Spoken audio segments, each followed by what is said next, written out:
And we are live. Good to be back. It's been a while. It's been about 2 weeks since it's been about 3 weeks actually since I've streamed. I took 2 weeks off, a couple different holiday weeks that we took with family, but I'm back and ready to get back into this. So last time we were trying to get some type of physics, some type of like soft body jiggle physics for the ball, because ultimately I would like this character that you're playing to be a little like gelatinous ball. So to achieve that, I essentially got to dive into jiggle physics, which is used for a lot of different games, typically not for the type of purpose I'm using it for, but it's a more wholesome use of jiggle physics, I'd say. I did find a neat video. Let me see if I can pull it up. Found a neat video on YouTube, which I only partially watched, but I wanted to get back into it on stream so that I can actually follow through with the workflow here. So it's a control rig for what I've seen. I think I need to rig my ball a little differently.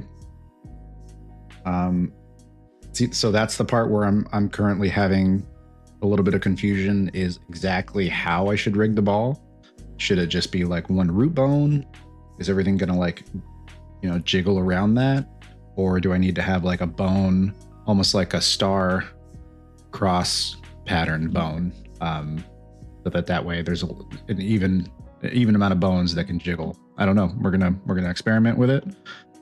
I think this video here is specifically for like a normal T-posed humanoid type rig, but it seems like this is where I'm going to end up starting for the control rig. So let me pull that up here. We got Patrick Star, and hopefully this guy will use Patrick Star to teach me how to make things jiggle. That's what I'm shooting for.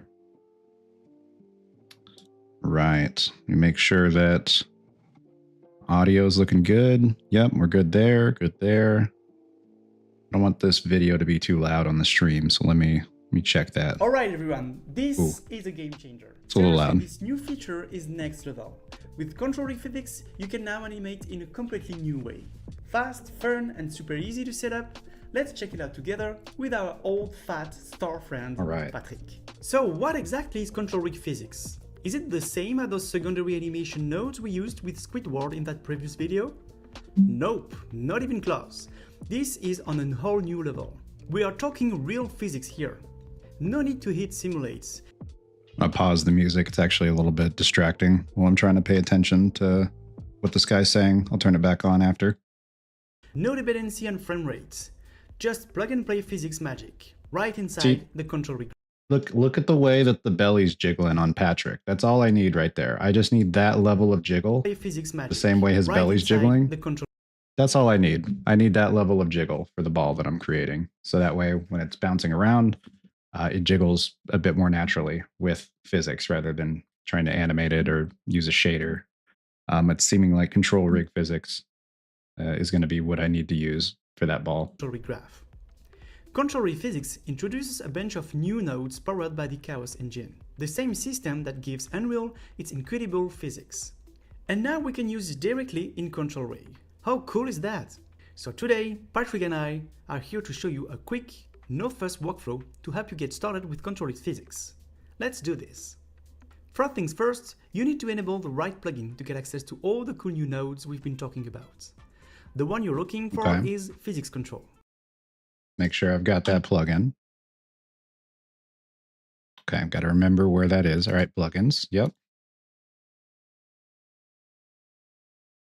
Physics Control. It's in beta. Hey, Bacon Guy. Good to see you, man. It's going pretty well. It's been a minute since I've been on. Had 2 separate weeks of family visiting, so wasn't really able to do a stream, but I'm back. And I think I've found hopefully the solution that I need to make my ball jiggle. Here, let me go back and kind of show you what I'm aiming for. No need to hit simulates. No dependency on frame rates. Nice. Hope you had a good holiday, man. It's always fun to visit family, especially because personally I live a little bit farther away from most of my family, so getting to see them all together at the same time is really nice. Yeah, holidays are always busy for sure. I totally get that. Right, there was a specific little clip. Quick, no fuss walkthrough to help you get started with Control X Physics. Let's do this. First things Okay, yeah, it was before physics. this. And now we can use it directly in Control Rig. How cool is that? So today, Patrick and I nodes powered by the Chaos. No need to hit simulates, no dependency on frame rates. Just plug and play Yeah, physics. that right there. You see the way Patrick's belly's jiggling? Just That's what plug I and play need physics right there. magic. I just need Right this inside. section. I just need this section of Patrick, basically. I need to know how that's done. So I'm gonna hopefully this is the solution I can use, and I think I'll ultimately do this in combination with a shader. From what I've read, it's a little bit more difficult to achieve what I was shooting for with a shader. But the shader is best used for like the more fine detailed ripples on like the edge rather than like fully deforming the mesh. It's better to just like give a little more like ripply jiggliness to the very edges uh, of the mesh there, and create like little waves, visual waves on the mesh. The Control Rig graph. Control Rig Physics introduces a bunch of new nodes powered by the Chaos engine, the same system that gives Physics Unreal control. its incredible physics. And now we can use it directly in Control Rig. Do I How also cool is need that? control rig physics? So I think today, that's what we're Patrick doing and here. I are here to show you a quick, no fuss walkthrough to help you get started with Control Rig Physics. Let's do this. First things first, you need to enable the right plugin to get access to all the cool new nodes we've been talking about. The one you're looking for is Physics Control.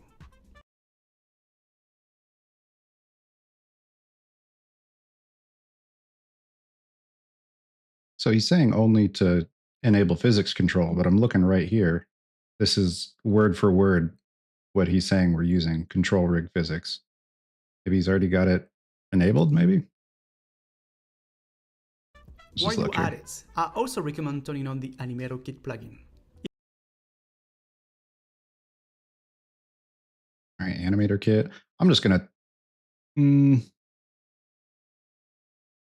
I don't know. I feel like I need to turn this on, but he hasn't told me to turn it on. All right, we're gonna try to make do without it. If you're like me and want to try out the new experimental gizmo, this one's for you.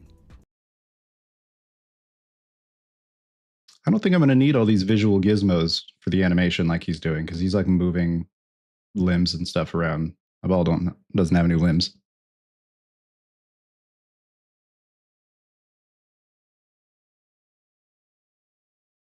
On my phone, I'm gonna lurk for like 15 minutes until I get home. All good, man. Oh, I see. Yeah, once we I figured that was a typo or something. Yeah, all good. Be safe, man. Once it's enabled, you can activate the gizmo right here in the viewport using this icon. Alright, Yeah, it doesn't hurt to have it on. I think ultimately I would like to put little eyeballs on the jelly ball, on the slime ball. So maybe I'll need that to like move the eyeballs around. But if not, I don't think it's going to hurt anything to have that on. Animator kit.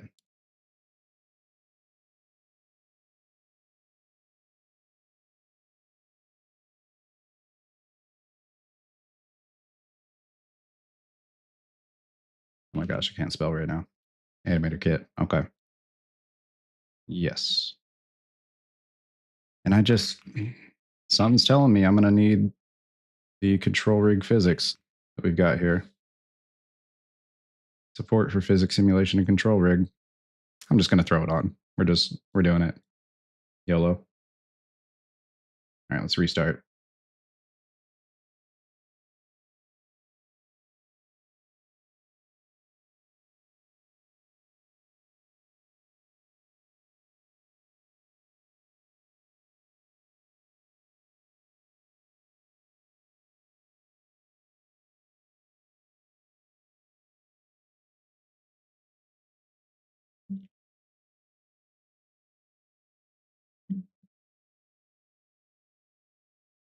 Alrighty. Cool. If you're like me and want to try out the new experimental gizmo, this one's for you. Once it's enabled, you can activate the gizmo right here in the viewport using this icon. Alright, let's go ahead and create a control rig for our buddy here. Alright, let me show you how to set up physics with just a Okay, so it does seem like he's got a skeletal mesh already single that's root control rigged. to keep things clean. I fine-tune it later, but for Which that is one thing I'm curious about, is if I need any additional bones besides just a root bone. I'm thinking maybe like adding bones to the sphere in like a three-dimensional like cross T pattern, like one going up, one going down, one going forward, one going back, one going left, one going right. That's the best thing I can think of. I don't imagine just having a root bone is going to let me deform it in the way that I want. Oh, well, you got a kitty here. Not sure if she's going to stick around. If she does, I'll throw on the cat cam. Okay.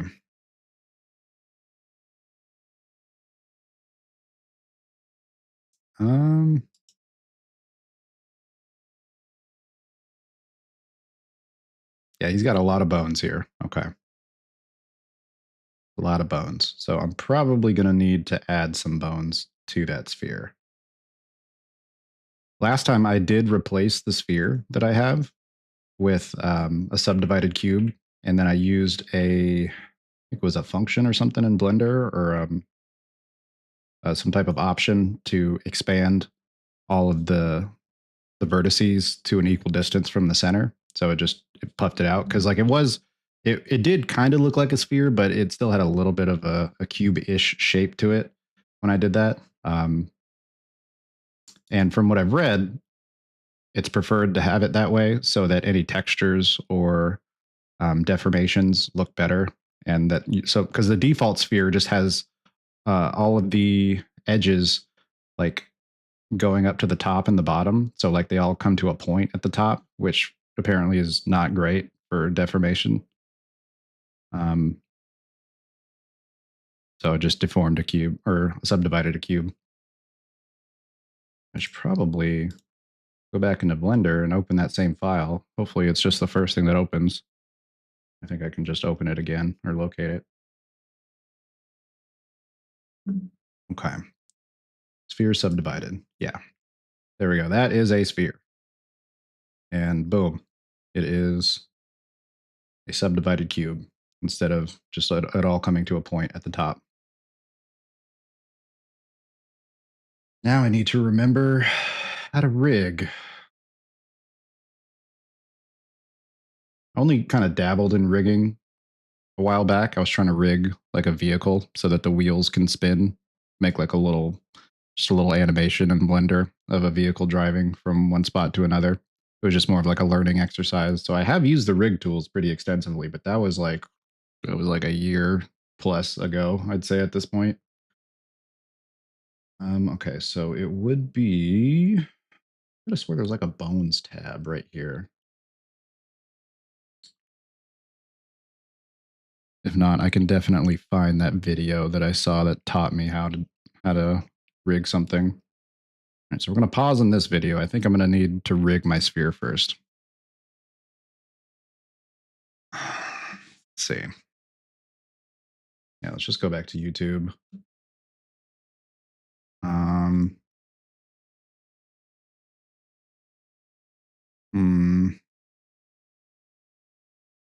I think it was like a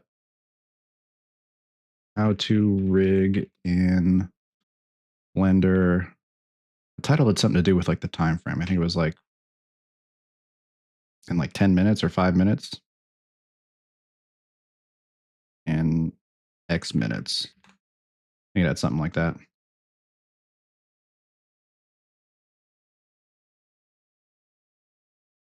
No, oh, it was this one. Rigging for impatient people. That's what it was. This was the video that kind of taught me how to rig things way back when.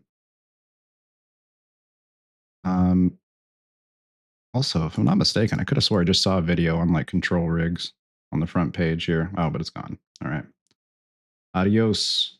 Recommended video. Get pretty complicated, especially as you get into more advanced topics like constraints and drivers, but maybe you only need something simple, or maybe you're just impatient. So here are some of the basics of rigging for when you want to get started fast. I'll be talking about two main rigging styles. One is a rig that deforms the model, and the second keeps each piece rigid and separated. For the first one, I'm using a character I made, but this will work for anything you want to bend and deform. Press Shift A to add an armature. Shift and if you A, don't want that's what it was. Okay, I do remember. your bones to be covered by the model, then you can go to Object. Yeah, there's a little rigging tab. Am I just blind? Did I miss that? No.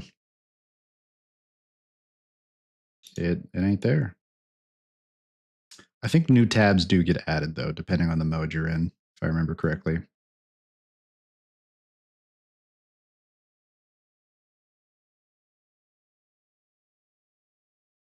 But I think I might need to finalize the modifiers. Smooth by angle. What?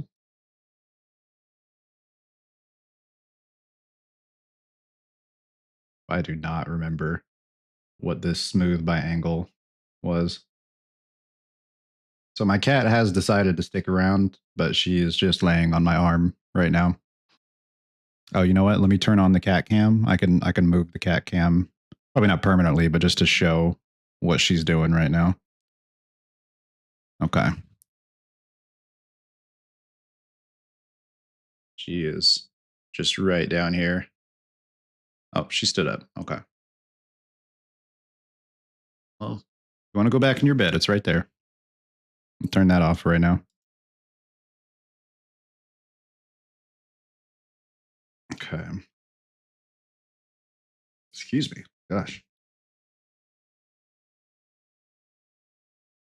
Yeah, I don't remember what the smooth by angle one was. Is that just the shade smooth? No, I don't think so. Oh, it is the shade smooth. Yep, that's all it was.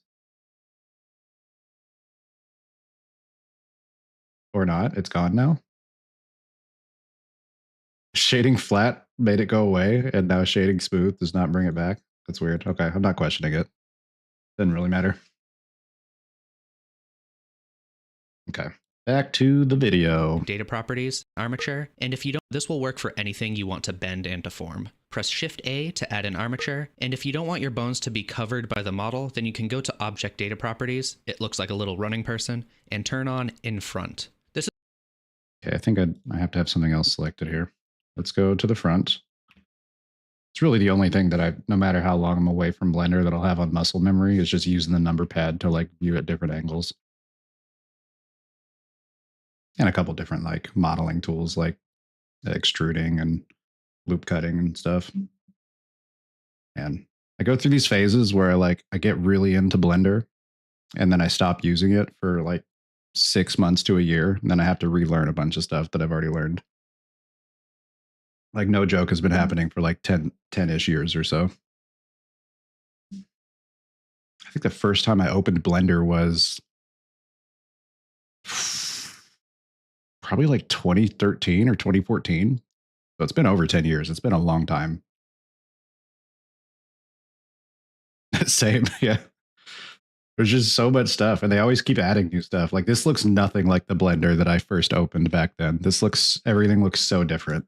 I don't even think there was a dark mode back then. I think everything was like forced light mode, like a la Photoshop or other Adobe products. That was all just in that like nasty gray color, like grayish white. Okay. Shift A, armature. Yeah, that's right. Okay, I remember now. Yeah, these tabs only come back when there's actually an armature here. Yeah, and then the armature is separate from the mesh, and then I will bind the mesh to the armature. That's right. That's right. That's right. Okay, I'm remembering how stuff works now.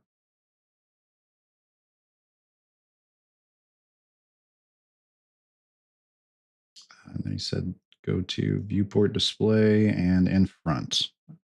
All right, it's all coming back to me now.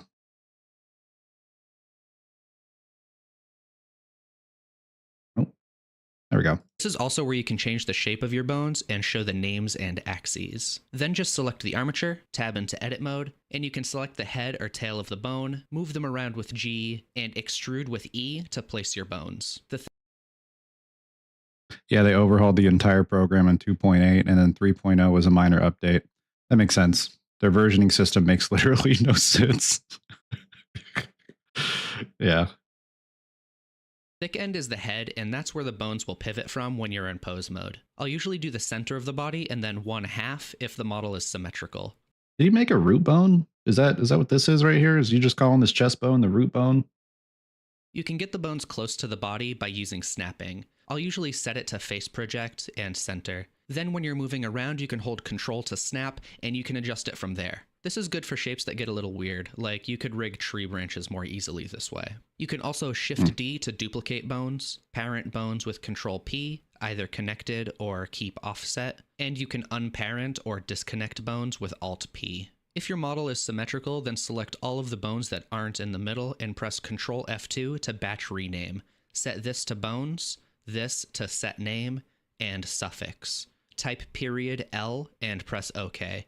Now all of the bones on the left side of your character have a .L at the end of their names.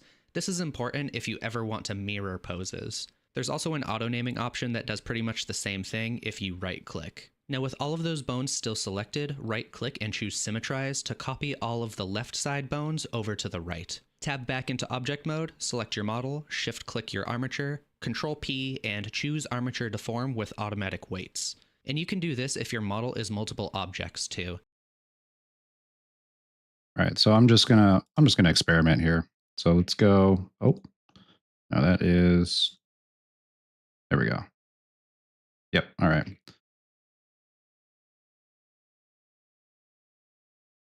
bring that to like right here. I guess I'll just make like a little star pattern. I don't know how. Well, I don't know if this is feasible or not, but we're experimenting here.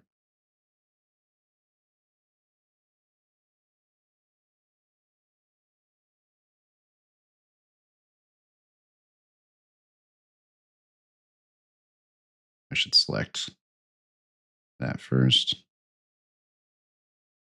Oh, you know what I'm realizing? Yeah, I think I'm definitely going to need a root bone because I think I'm just selecting like random. I don't know which ones these are actually extruding from. Like this one might be extruding from that one. This one's extruding from that one. That's not what I want. I probably should have a root bone in the center. Just make it like really tiny. Like it'd be nice if it could just be like the size of the ball here. Like I don't want like the whole bone extended. I could have swore. Yeah, how do I see the parentage?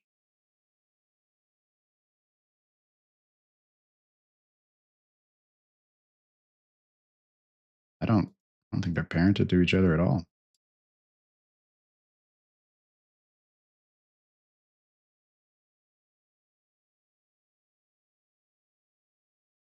Oh, where's it extruding from? Just from the origin, I guess. I don't think it's actually extruding from a bone. I think these bones are all separate. Yeah, these aren't even connected. Okay. Maybe they don't even need to be connected like this. Maybe I can just have like bones kind of floating around and then maybe just have one bone in the center. Okay, bye. Cat just ran off.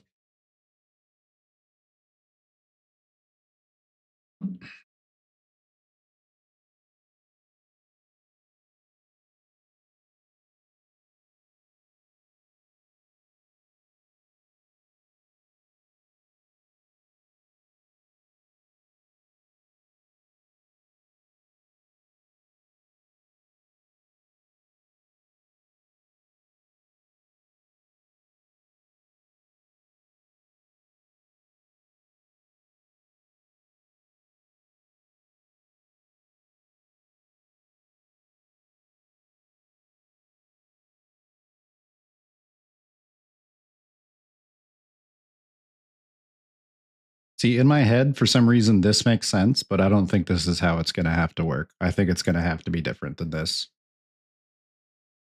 Biblically accurate rig, I don't think is going to work here. Yeah, because nothing's parented to each other. They're not actually attached. So I don't think that's really going to achieve what I'm trying to achieve. I think visually, I don't really like that the shape here. I know I can change the shape of the bones. I don't remember how to do that though. To Google. Blender. Oh, we're all capsing. All right, I'll just keep yelling at Google. Wonder how to change shape of bones in editor.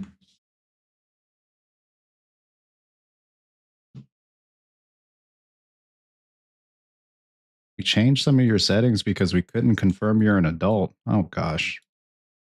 Oh, that's right. It's just my actual personal account that is verified. I'll have to change that. I don't think it's going to make a difference right now, though. All right. Create a separate mesh object, like a sphere or cone, an object, blah, blah, blah, blah, blah, blah. Select the bone, properties, viewport, display, and choose your custom object from the I don't want a custom object. I just want like a line. I know you can just change these to lines. Oh, it's right here. It's literally right here. Display as. Okay. Display as stick. Yeah, this makes a little bit more sense in my head. Oh, whoa. Whoa. Whoa. Wire. But it doesn't really show the orientation of the bone. Not sure if that really matters, though.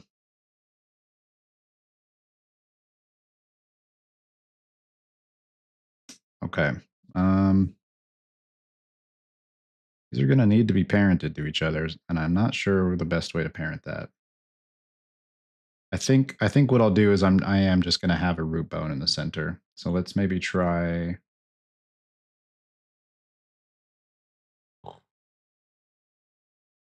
Yeah, I can just try it anyway. Hey, Mrs. Bumtastic. Merry Christmas and Happy New Year to you too. Thanks for stopping by and hanging out. I'm over here trying to bone a ball right now.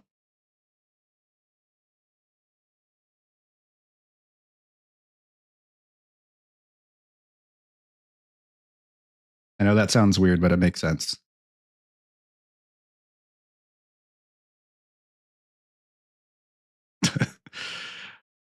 I think so. I think she does. Just select all of the objects and then the armature last. This should add an armature modifier to your objects and also a bunch of vertex groups that have the same names as your bones. This is where the weight painting information is stored. And if at some point you move to your objects weights, shift-click your automatic weights.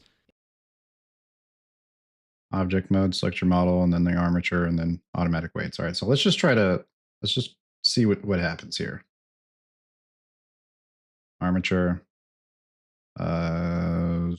Did you say P or Control P? And you can do this if you're Control P. Okay.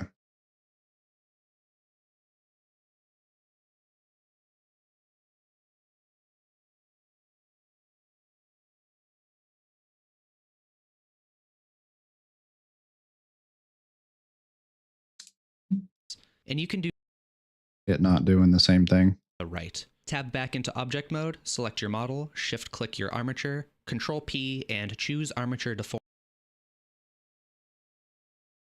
Yes, select model, then armature. Oh, I'm not in object mode, that's why.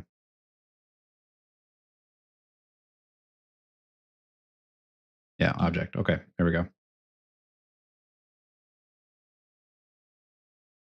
Armature, Control P, with automatic weights. Now, let's see if this actually does anything. Nope. Yeah, I don't think that's right. That is not how I'm supposed to do it. Okay, I'm gonna try again. Yeah, it's just rotating the whole thing now. All right, so I am gonna have to have. I guess the root bone could maybe be at the bottom. I wonder if it really even matters where the root bone is. I think I can just have the root bone start at the bottom, have the all the other bones just extrude up sideways and front to back from there. Okay, so we're going to redo these bones. Unparent. Spam Control Z. Back into edit mode. Let's just delete this armature. Let me unlink.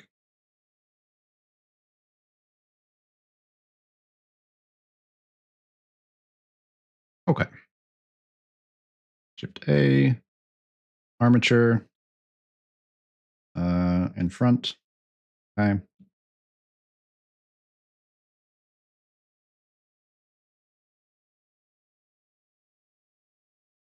Yeah, this is fine.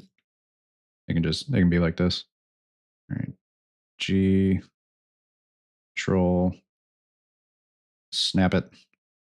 Can't see Siren. It's hard to can't see it, but Siren is right here in front of me. I've given up at this point, trying to keep her in her bed because she doesn't do it. So she's right in front of me, in front of the keyboard. She's not on the keyboard, but she's in front of the keyboard. And then E, did I not hit E? Nope, I hit R.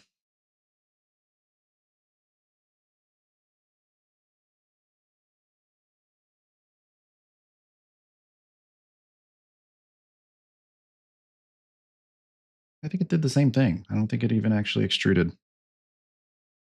She loves you. She just wants to be close. Yeah. I do love her. I know she loves me. So I try not to get frustrated with her. Getting distracted is frustrating, but I'm going to think back to the times. I just think in like 10 years from now, like how sad it'll be when she likely won't be here anymore. And I'll think back to the times where she was interrupting me, and I will miss her. Sometimes I like to pet my cat and pretend like it's me from the future, just really grateful to be back, seeing my pets again. So I try not to take for granted that they're here now and that they are comfortable here with me.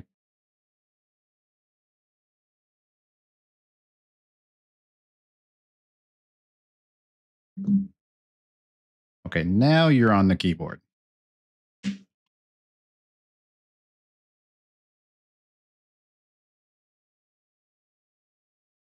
Okay. So I could have swore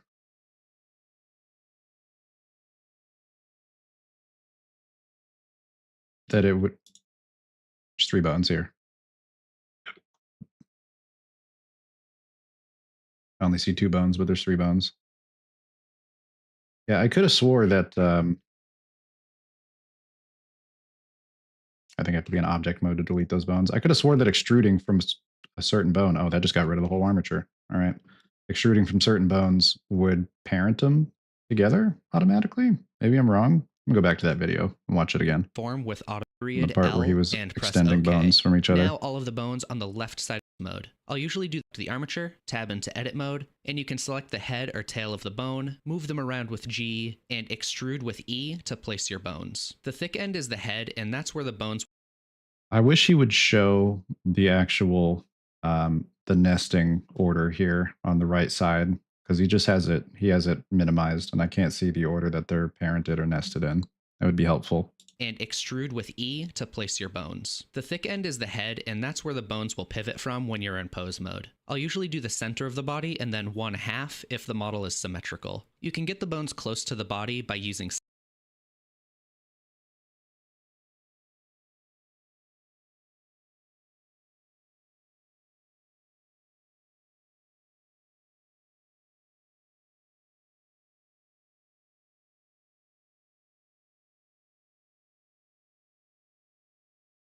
It's not like selecting a specific bone when I click this sphere here. Look up in the top right.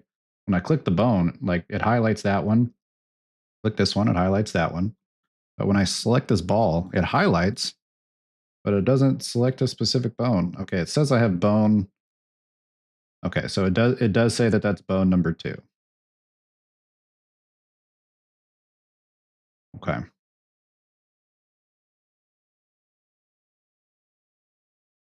I feel like I'm going to need to start from the bottom, like come up from the bottom here. Let's try that. Let's get rid of these bones here. Just delete specific bones. Yeah, there we go. Okay.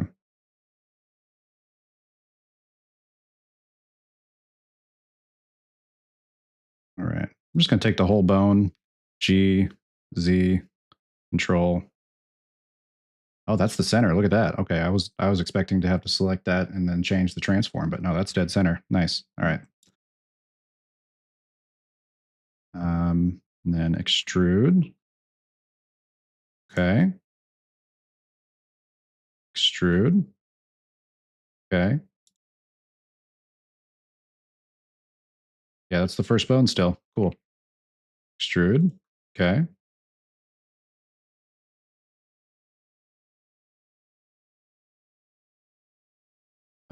I think this is Y, right? The green one is Y.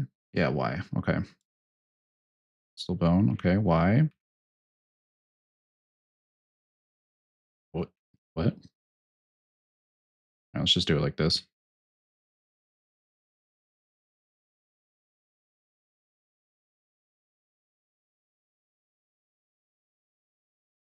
Maybe this is a better way to do it. My brain doesn't think that looks right for some reason, but rarely is what looks right the actual right answer. Okay, so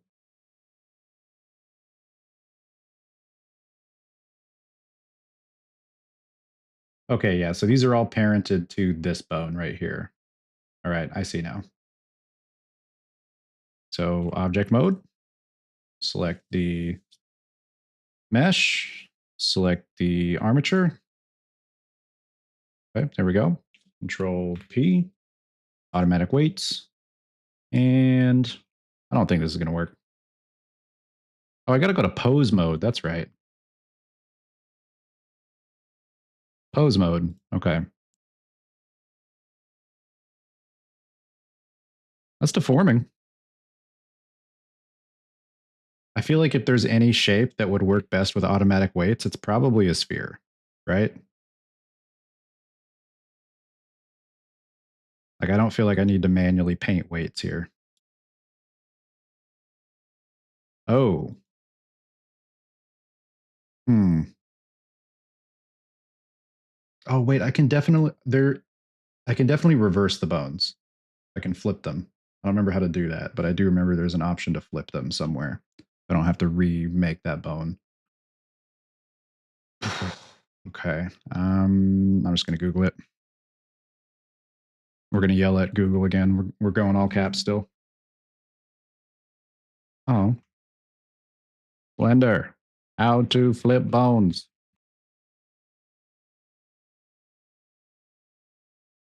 Switch direction. Holy pop-ups, Batman. All right, no.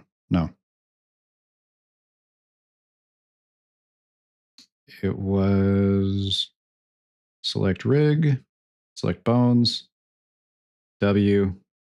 Wait, select rig tab, select bones, W. Okay. Oh, duh, because I need to be in edit mode, which is what tab does. W. Oh gosh, I select bones. I press W.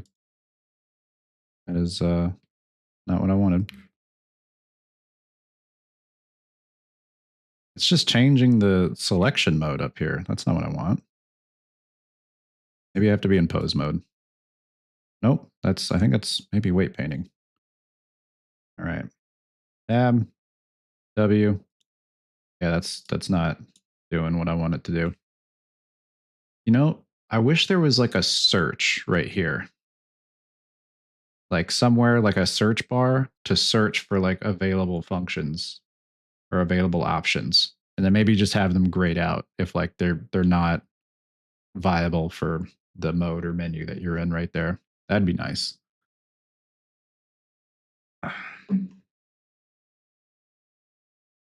Hey, Blender's open source. I can definitely just like go on their website and suggest that. Might get shot down for many different technical reasons that I don't understand, but in my head that just makes sense to have as an option.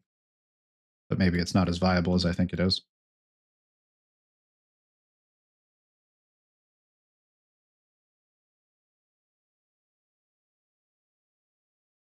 Click the bone on either end of the chain. Okay, so this didn't work. This did not work. How old is this thread, actually? 11 years ago. Yeah, that's probably why it doesn't work. I'm sure something has changed since then.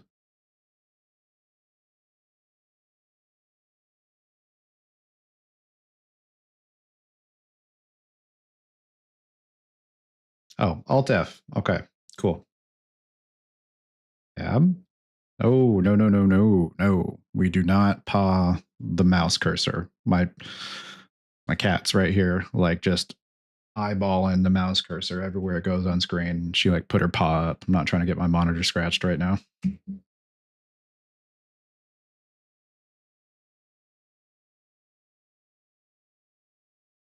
What was no? What was the? I think it was W to change that selection mode again, right? Yeah, W. Okay. And it was Alt F. There we go. Look at that.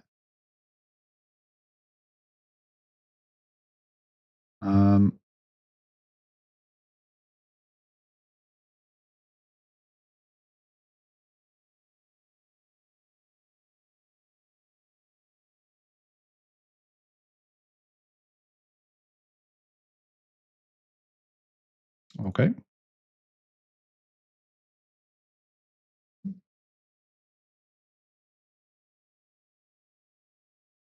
I mean, this is more or less what I need. Maybe there could be finer control by like diagonally having bones go outward as well, but this might just be enough. All right, we're gonna go with this. Save first, and then I have to export this. I think something's telling me I'm forgetting something, but I'll figure that out when the time comes. Export. I think it was FBX, right?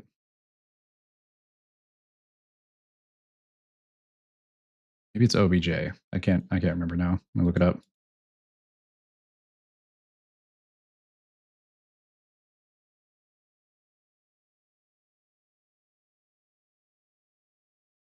Both FBX and Form OBJ, but FBX is the preferred. Okay, bet.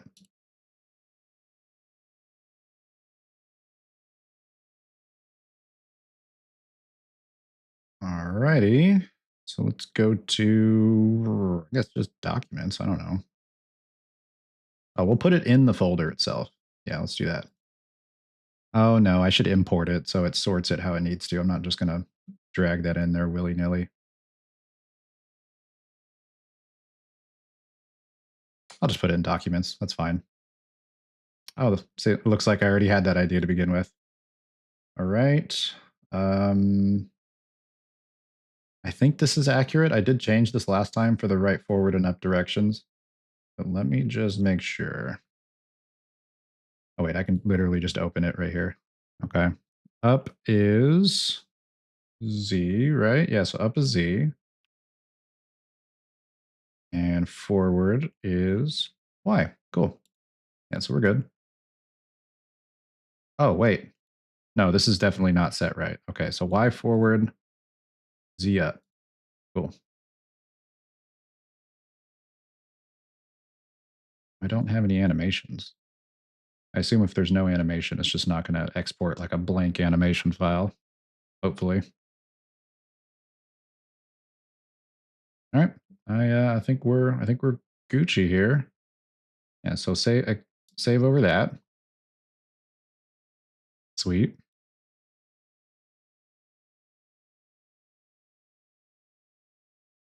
Oh man.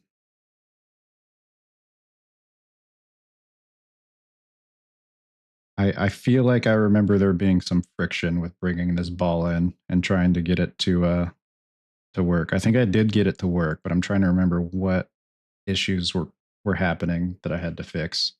Let's just go to a different level real quick. Levels. Map 1. Belay. Okay, yeah. So we are. What's up with this hard ass lighting?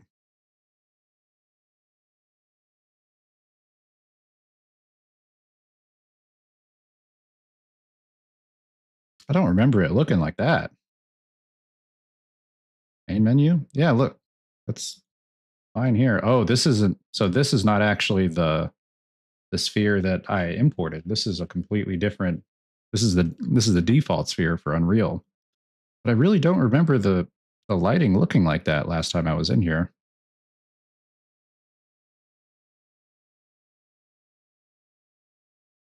Did I not? Stop. Okay.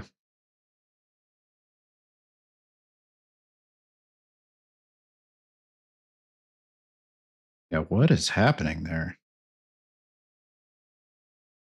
Um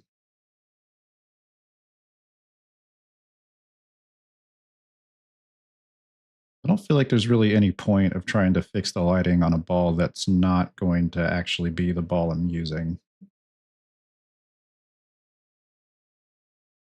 Okay, so let's go to blueprints, player, BP ball.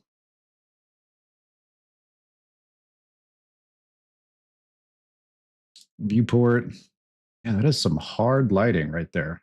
I don't like that. There's like no ambient lighting next to it. What could that be from?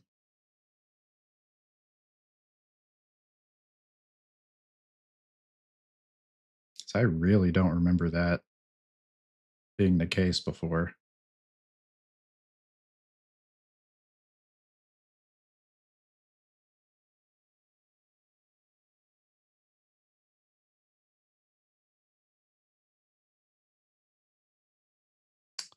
Interesting. Okay.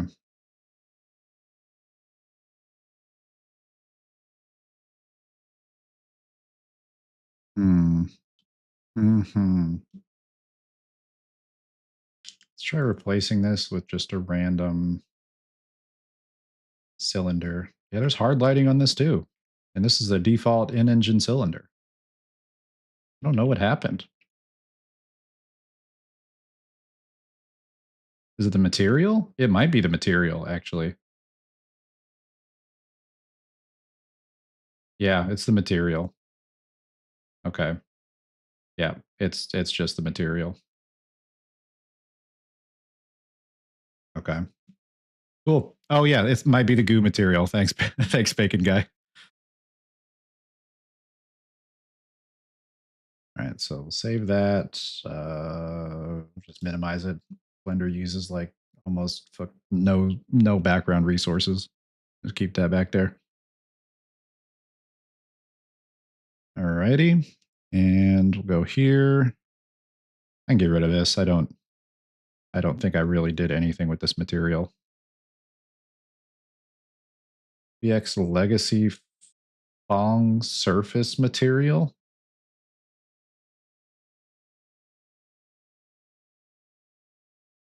What? Yeah, we're gonna go ahead and get rid of this guy.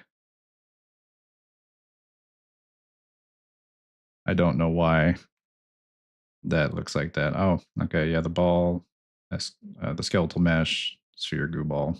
Okay.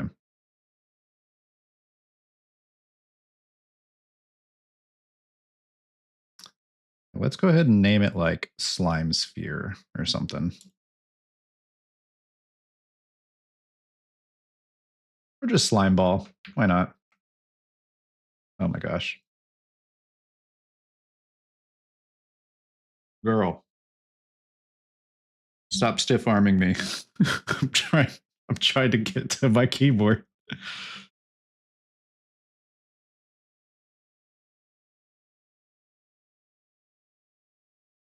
What was I doing? Okay, yeah. Slime ball. And just import that. We'll delete the other stuff when I've reallocated everything I need. Pipelines and assets pipeline. I can't read. Pipelines in assets pipeline stack. Oh, it's the skeleton. Okay. Yeah, because I do have a skeleton now.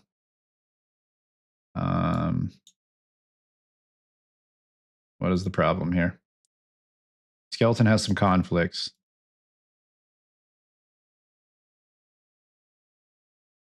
Root, jiggle, what?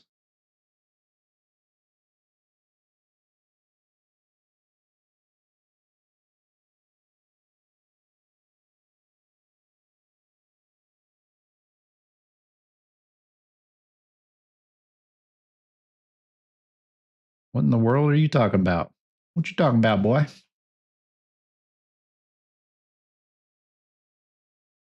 I don't know what this is trying to tell me here.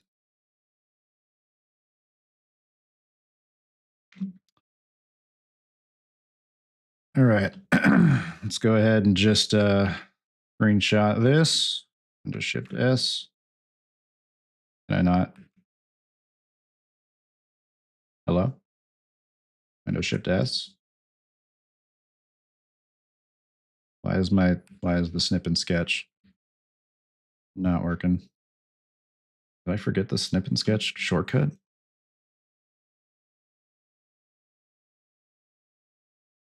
Windows key shift S.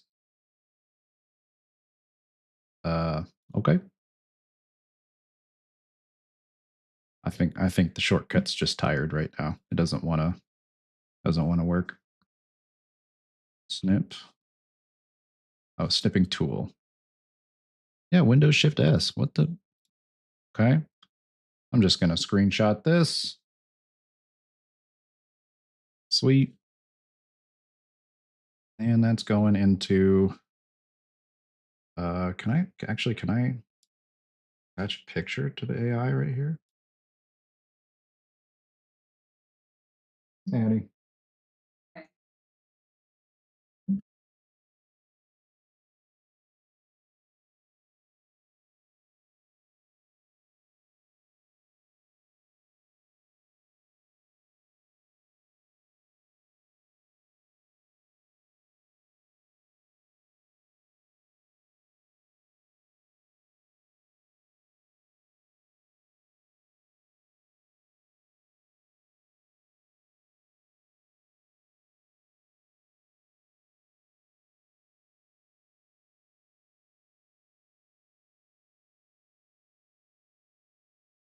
Ask AI.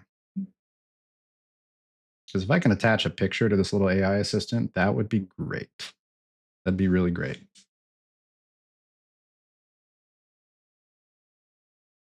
I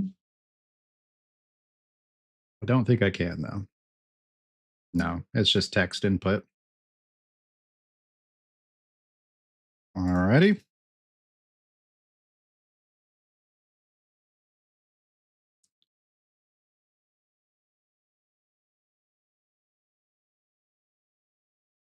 To Gemini.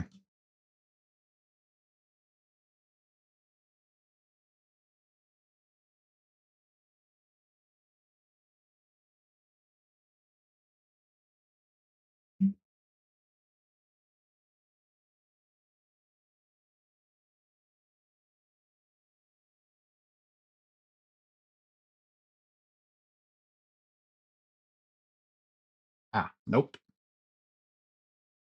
Out of my drink. Cat's trying to put her paw in my iced coffee. Absolutely not.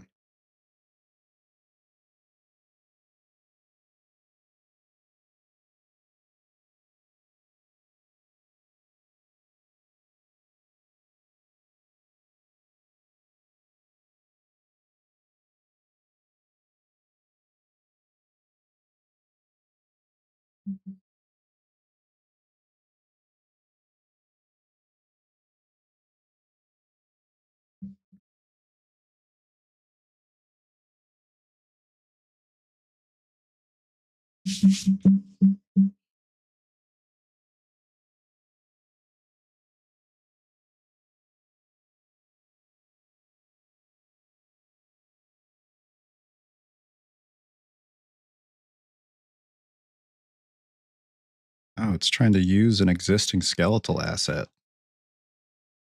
That's not what I want. Did I not export? No, I did, or else I wouldn't even be getting that error.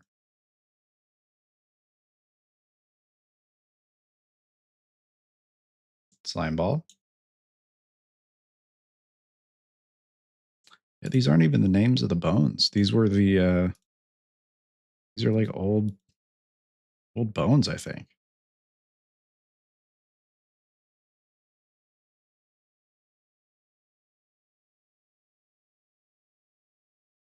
Imported skeleton is incompatible with the asset skeleton. I don't want to use the asset skeleton. Oh, it's trying to, okay. Yeah, I see what it's doing here. Okay. Yeah, it was trying to associate that with a skeleton that's already in my files here, which I don't need. I just, matter of fact, I'm going to end up deleting that here soon. All right, so let's just import and see what happens. Slime ball physics asset, slime ball material, slime ball skeleton. Okay. Okie dokie.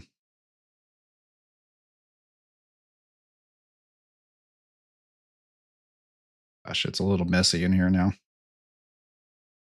Oh yeah, I can get rid of this. I was trying to like this animation blueprint for asset I don't need. Let's delete that. Yep.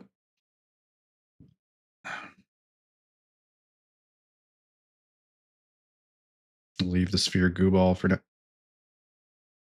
What in the world? I just realized I was accidentally holding A, and what is happening right here? There's like a little pop-up that, why is it showing what I'm typing? That's weird. My camera's kind of in front of it, but right here, like right down here to the right of my mouse, any letters I'm typing are showing up right here in like their own little, yeah, like I'm just holding G right now. What in the world?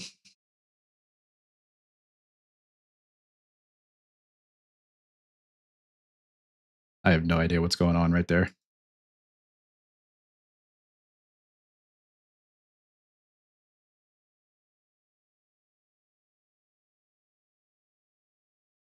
Think I can delete this? Oh my gosh. Okay. Yeah, you're gonna have to kick rocks for a little.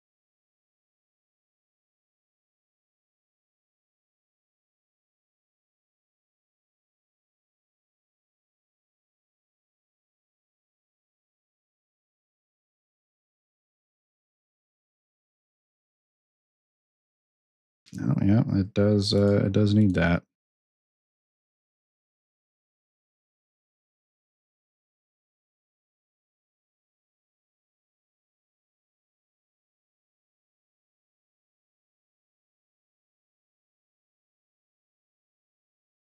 All right, let's just replace everything in the BP ball. We'll go.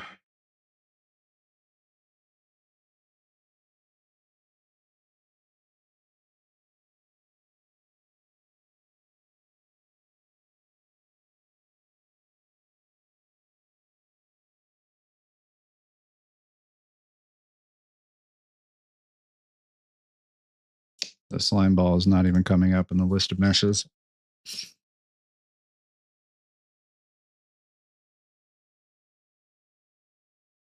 Oh, wait.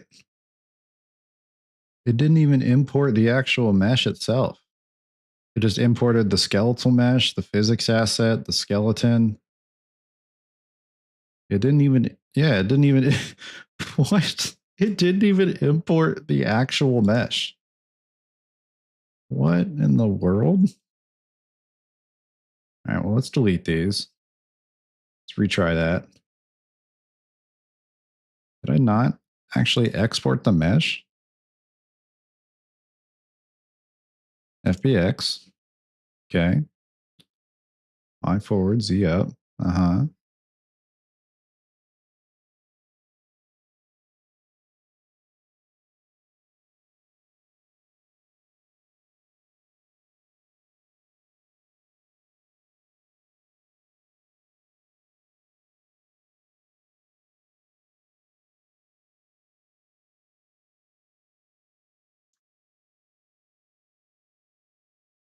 I don't know why that would be happening. Doesn't make any sense to me.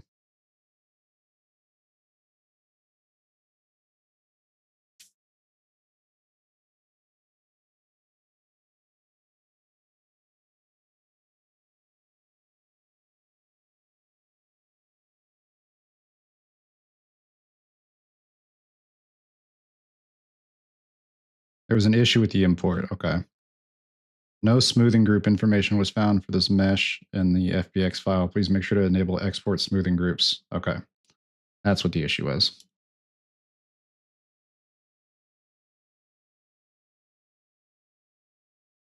Alrighty. Export. FBX.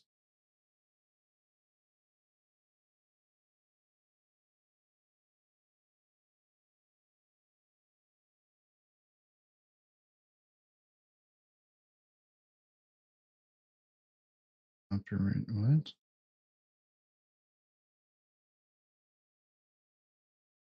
See anything in here about a smoothing group?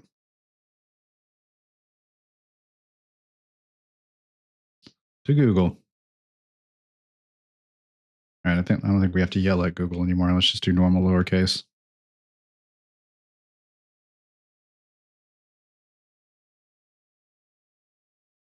Oh, I never turned the music back on. I guess it wasn't because I wasn't done watching that video, but we'll just leave it on for now.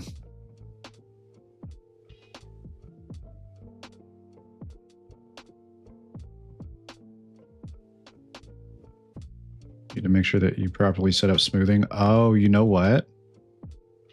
Remember there was that modifier here? And it went away? I bet that's what it was. I bet that's the issue here. Wait, no, the modifier's right here. No, it's an armature modifier. Okay. Let's go to object mode.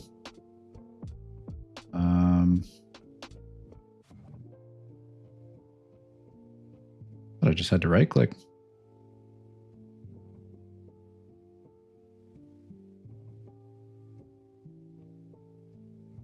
Oh, I can search.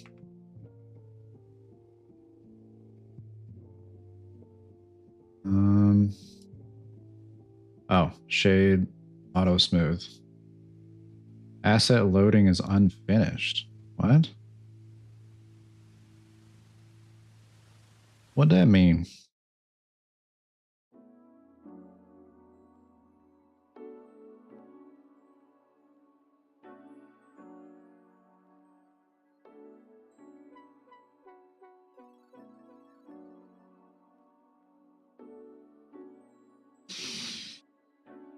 I'm so confused.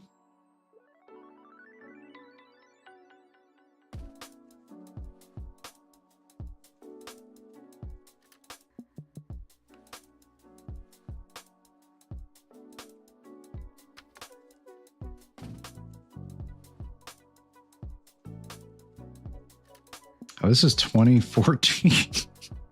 I doubt this is going to be relevant right now.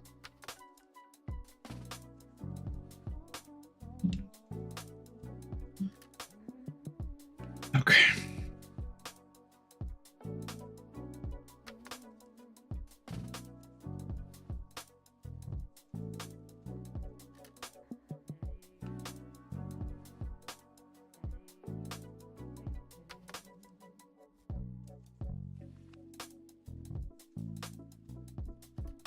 I swear all I had to do last time was just hit shade smooth. I could be crazy. I don't think that's right. I'm thinking about it. I don't think that's actually correct. Okay.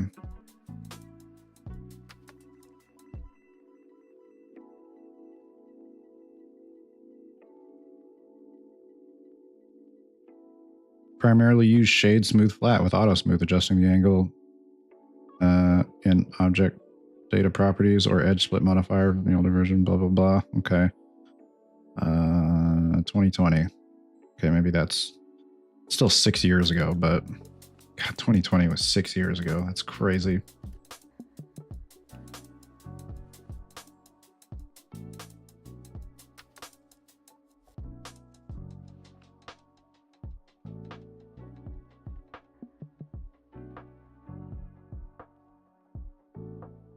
Like, it really is seeming like all I was needing to do was just hit shade smooth. What is this website? I create a smoothing group in Blender, step by step.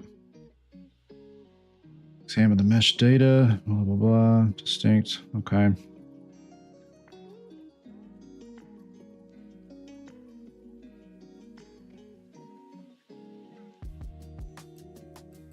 Object data properties and enable the auto smooth option.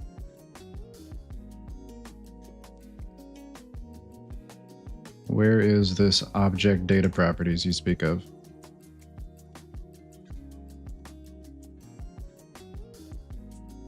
Just says navigate to object data properties.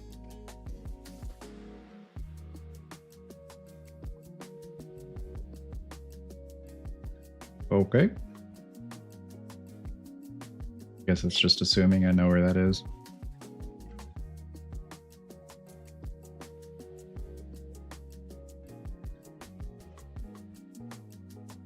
Is it one of these?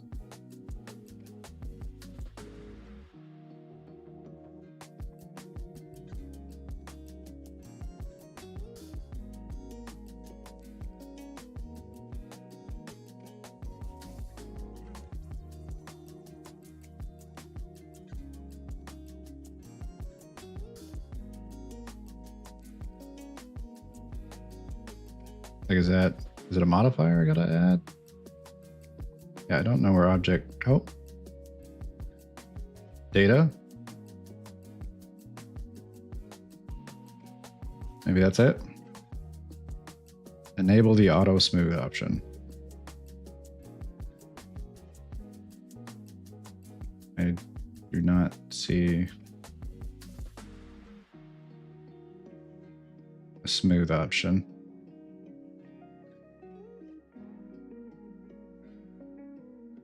Oh man, yeah, I don't remember this being a problem last time. I don't know what the problem is here. All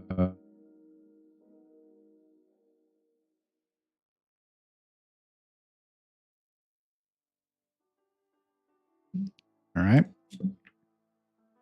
Wonder where are object data properties. In the properties editor, panels usually on the right under the object data properties tab.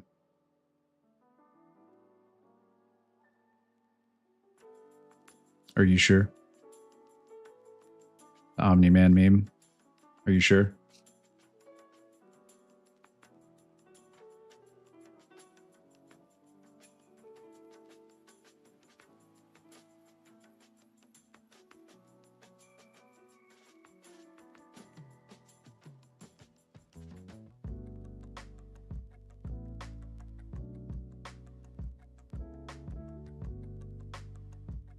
Because if you hover it over the properties tab, it tells you what each tab does.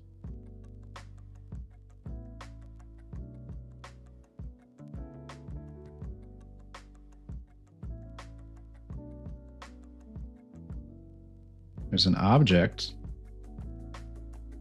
properties tab. There's a object data properties. Yeah, it says right there, object data properties. Am I blind? Did I just not see the smoothing?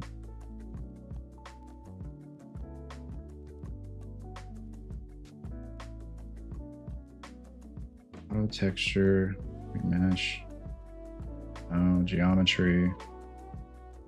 Yeah, I don't see anything about smoothing here.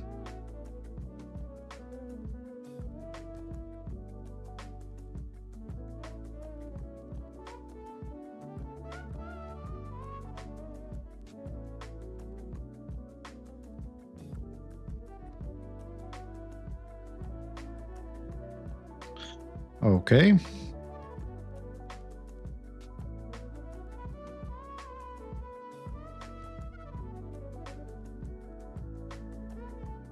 Auto smooth.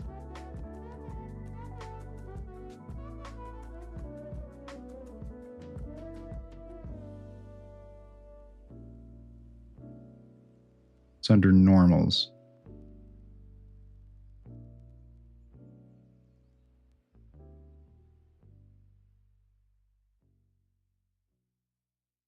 I don't see a normals tab. So it's from 2024.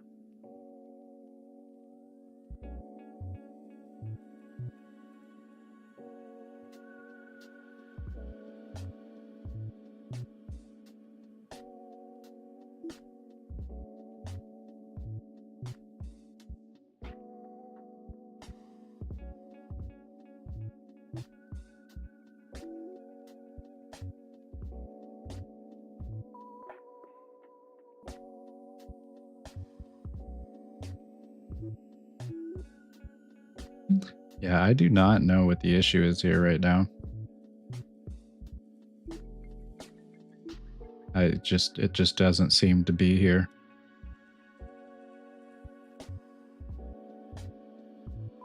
Yeah, it should be in between attributes and texture space, but why do I keep clicking that? There's no normals tab here. See right here, normals. Goes color attributes, face maps, attributes, normals, texture space. It should be in between attributes and texture space. Attributes and texture space. There is no normals tab.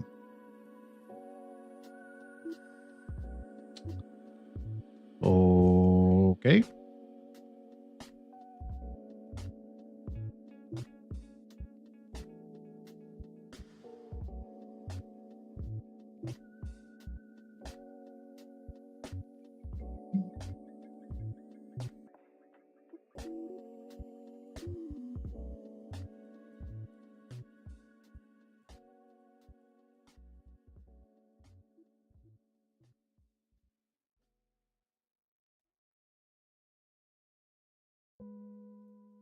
You auto smooth a mesh in Blender 4.4, it'll instead add a smooth by angle modifier in the modifier stack. Okay, so I just need to add the smooth. I just need to add the smooth by angle. That's it. Okay. For some reason, it's just not adding that modifier. Smooth by angle. Okay. I guess that's all I need. Hopefully. Fingers crossed. Save, export.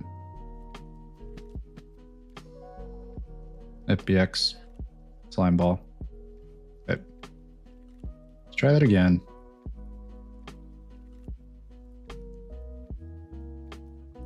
Yeah, I do not want to use that. I want to make a new skeletal mesh. All right, import. There was an issue with the import. No smoothing group information was found. Please make sure to enable export smoothing groups. Oh gosh, okay. Maybe it probably was an option that I missed in the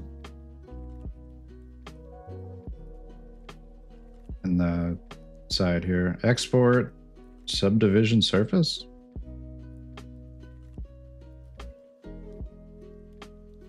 Smoothing.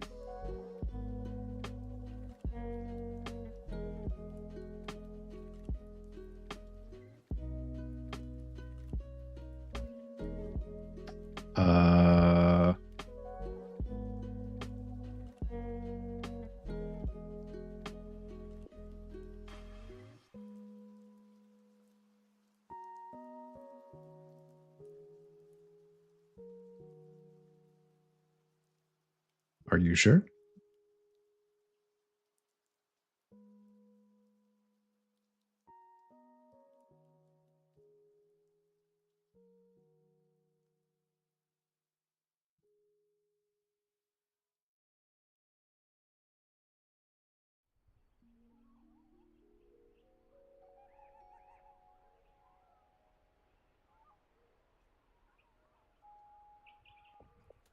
Oh, this is the one from 2014. That's right.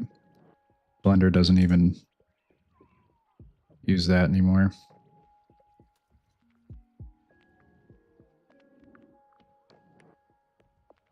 make sure you're using smooth shading, and in FBX export set. I can't read, y'all. In FBX export options under geometry smoothing, select edge or face. So I guess face. Let's try that. Geometry. Let's do face.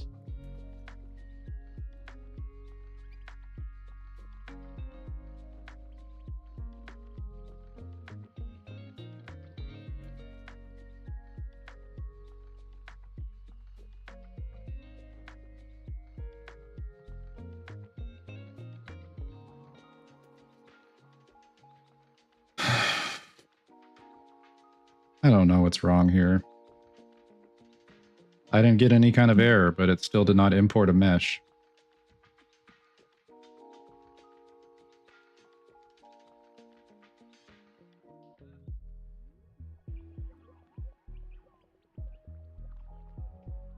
Like, what do I even say? Importing FBX did not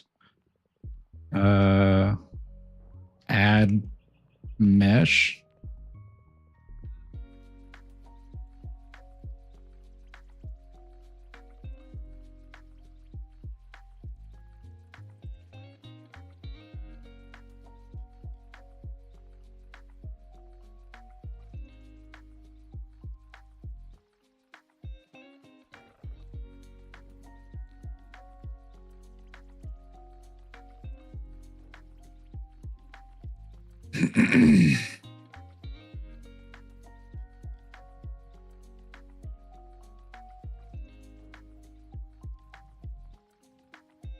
I should not have to be spending this much time on importing a frickin' FBX when last time I didn't have any issue whatsoever. This is starting to get on the verge of frustrating. Maybe even creeping into ridiculousness territory. Okay, is there maybe a file, or not a file, is there a checkbox I didn't hit, or?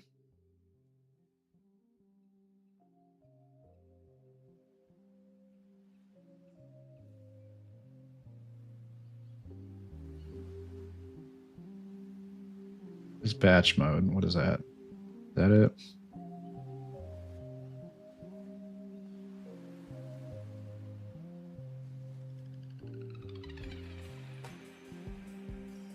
I feel like the issue's got to be something in here.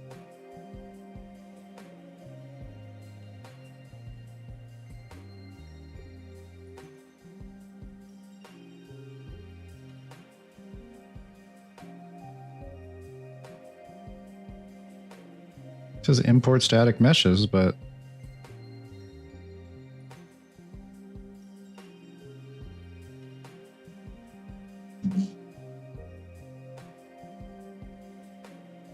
it's just not working. What if I just import it like this? Does it actually import the static mesh if I leave the skeleton like that?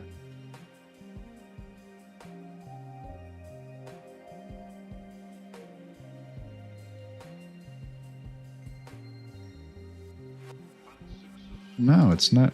It's not importing a static mesh. Oh gosh, dude, this is frustrating. Maybe I can keep using the goo ball here, because this is the same mesh. What's happening? So check it out. Oh wait, got it here. So when holy shiz nuts, go over there. Okay, slime ball, pull it in. It's trying to auto bind to a skeletal mesh that I already have, so I'm just going to unselect that, import. It imports everything except the static mesh.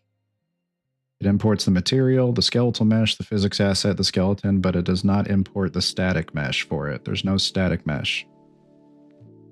It's here. And I'm not getting an error either this time. It was giving me an error last time. I'm thinking maybe I can just use this one because this is technically the same mesh. This sphere goo ball. I haven't changed anything about the mesh itself, but yeah, the actual static mesh is not importing.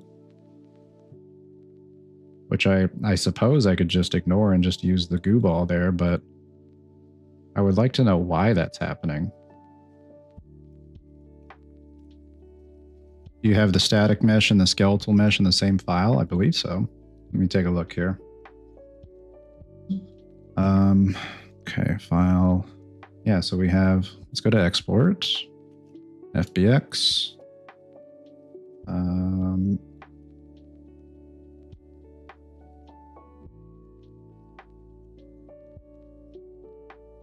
Limits, yeah, so limiting is off. So it should export everything. Scale, yep, all that is good. Good.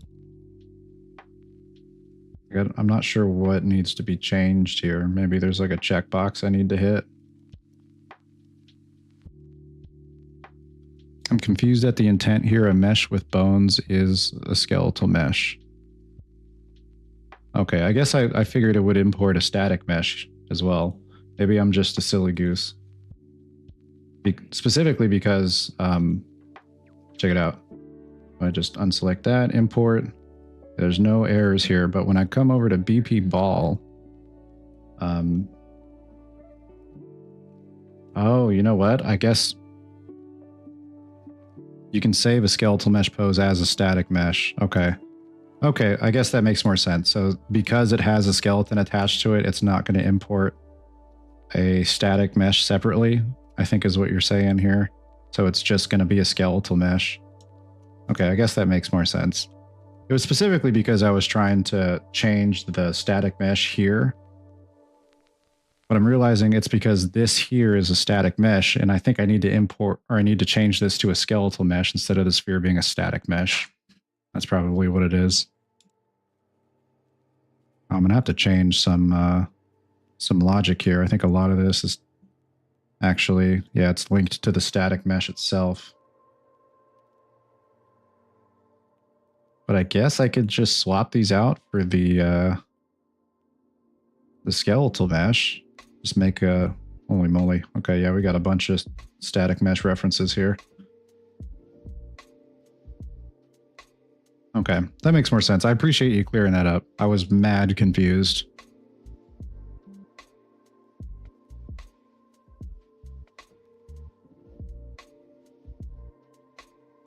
Okay, yeah, so that's what I'm going to have to do. I'm just going to have to change my references to a static, or sorry, a skeletal mesh instead of the static mesh. Okay. We'll just add in a skeletal mesh. Okay. Go slime ball.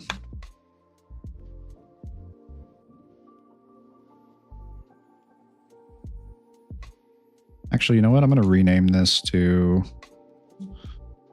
SKM slime ball.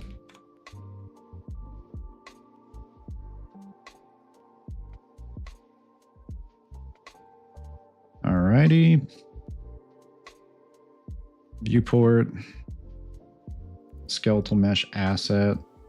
Slime ball. Okay. Oh, that's right. That's right. Physics material override. Oh. Ooh. Is there no material option here? Guess not.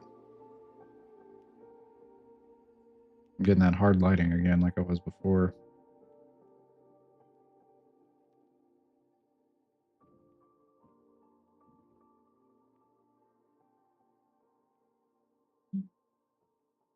Okay. Did import a material.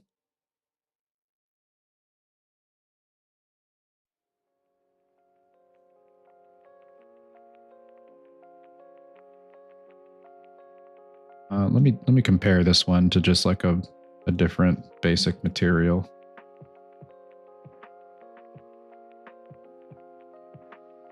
Oh, I might need to actually look at the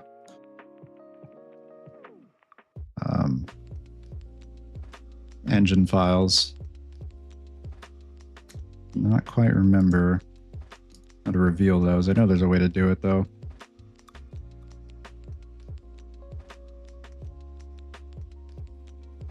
Show, no. Collections, maybe? No, that's right. Collections is just, yeah, that's separate.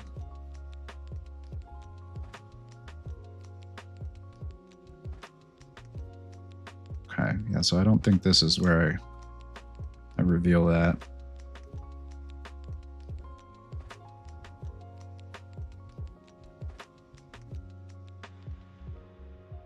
Could have swore. No. No. Do not go near my drink. I do not want cat hair on my coffee.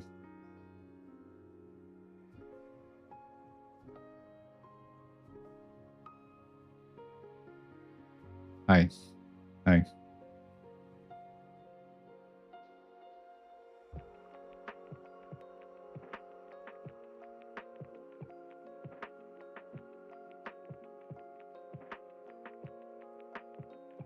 Okay, let's see here. Yeah, I know there's a way to reveal the engine files right here. Let me go look for that. Hi. Hello. Greetings. Show. Oh, goodness, girl. Go over there.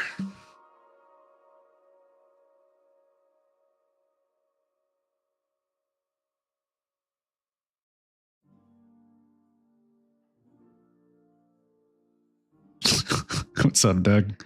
Day 26, house still on fire, society has fallen, government collapsed, and the firefighters have abandoned us.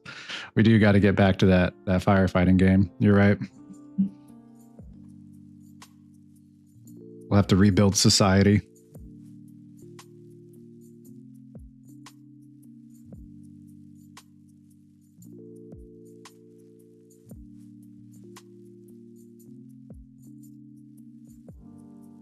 Click the settings icon gear in the content browser and then check show engine content. Okay.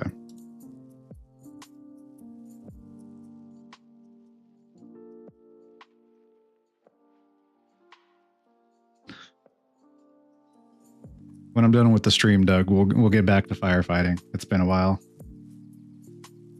All those burning houses had to wait for the holidays to be over. I think I'm blind here.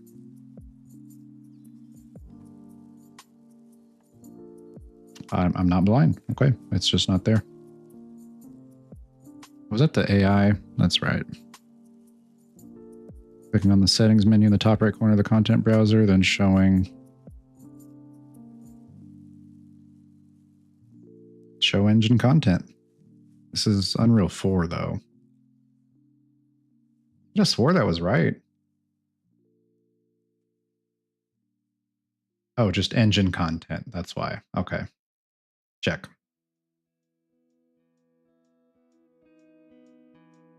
Engine content.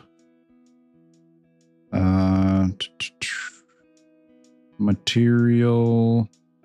I just want to look at the settings on the other materials to figure out why the engine default materials have that ambient lighting, but the material that gets imported here does not. Editor materials.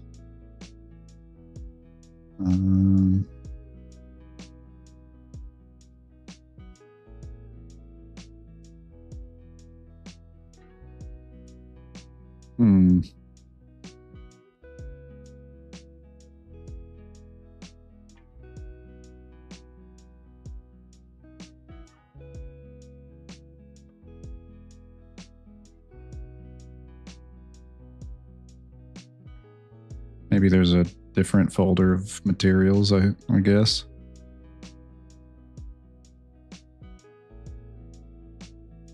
Engine materials, maybe that's it. No, that is not it. I think those are materials for the actual editor here. Wait, no, that'd be up here.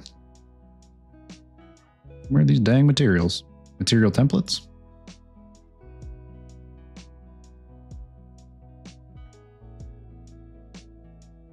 Okay.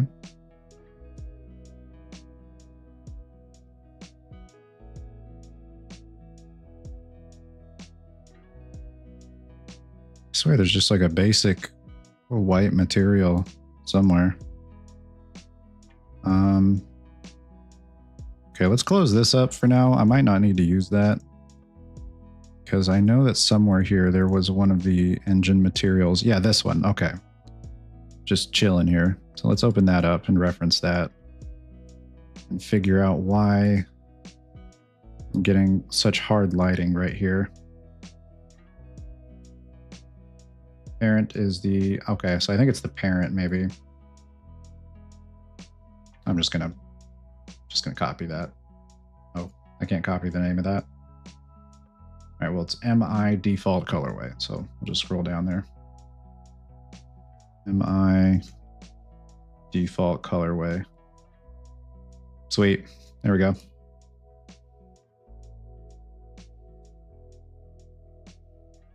I'm cool with that.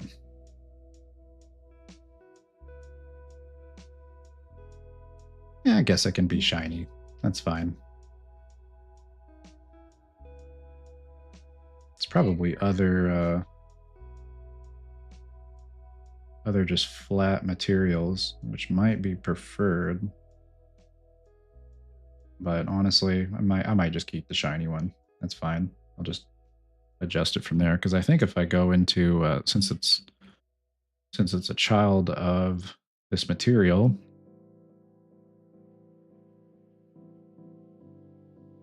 I should be able to see the material aspects on the grid there. I don't know where.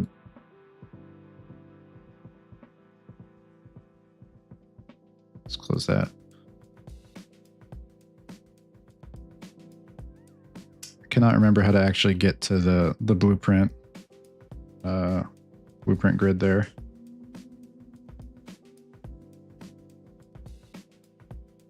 How do I get to the event graph? Or just the, sorry, not the event graph, the material graph.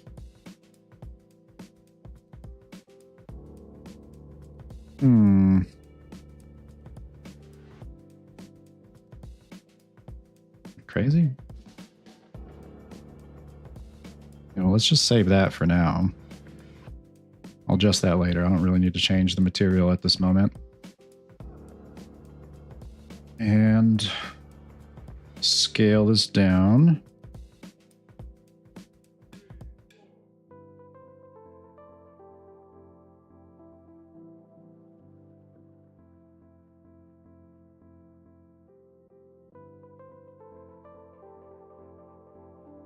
Scale, lock. Just gonna make that the same size as the previous ball. Okay. And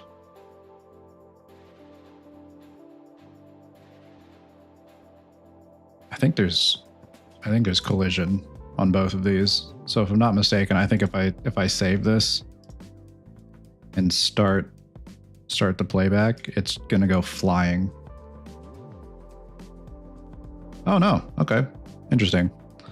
I've definitely tried to put like two static meshes inside of each other before with collision both on, and it caused the ball to just go flying across, like yeeted 2 or 3 kilometers away.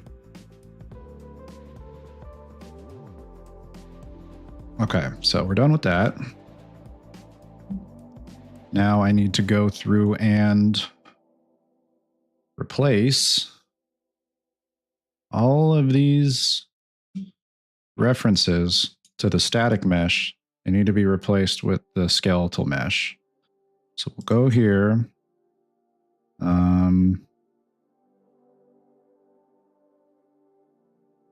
Okay, yeah, I don't think I actually made a variable. I think I just dragged it in. I'm not mistaken. So let's try this. Hopefully I can just plug and play, just replace the static mesh with the skeletal mesh references. That'd be nice. Yeah, skeletal mesh. All right. So let's...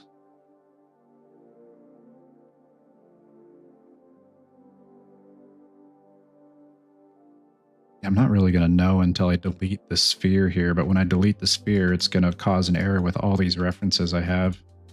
I'd like to be able to test this before I actually go through and replace all the references. I guess it's not that many references. It's, I thought I'd be able to see how many references there are. Like a number. I think it's only with the actual variables and not the references to the objects. But it's not that many. It's like 1, 2, 3, 4, 5. Okay, yeah, that's not that many. All right, I thought there was going to be more than that. So I will disconnect these, delete that. If this doesn't work, I'm going to go on a spree of Control-Zing. Okay.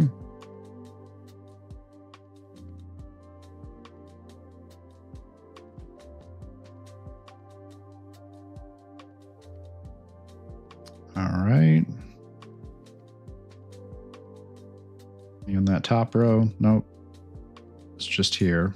So we'll just delete, delete, delete.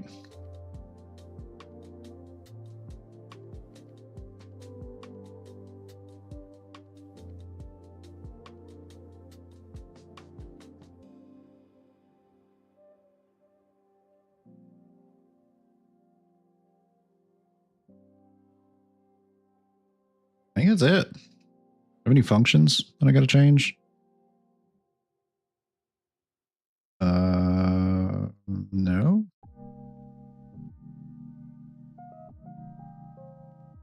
Charge dash. Oh no, this is just not even the actual dash function. It's just the time dilation. Forgot about that. I got to go through and actually put all the functionality into those functions. Okay. I think I can delete the sphere. Let's try it. Component sphere has bound events in use. If you delete it, those nodes will become invalid. Are you sure you want to delete it?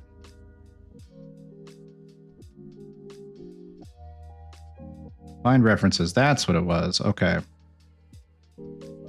On component hit. Where is that? Right here. Okay, the sphere on component hit. So then, is there? Hopefully, there's an on component hit right here. On component hit. Yep. All right. Beautiful. Grab that. Oh, whoa. Okay. Today I learned if you hold both right and left click at the same time and just move your mouse around, you can zoom in like this. I thought I'd be able to drag it up, but no dice.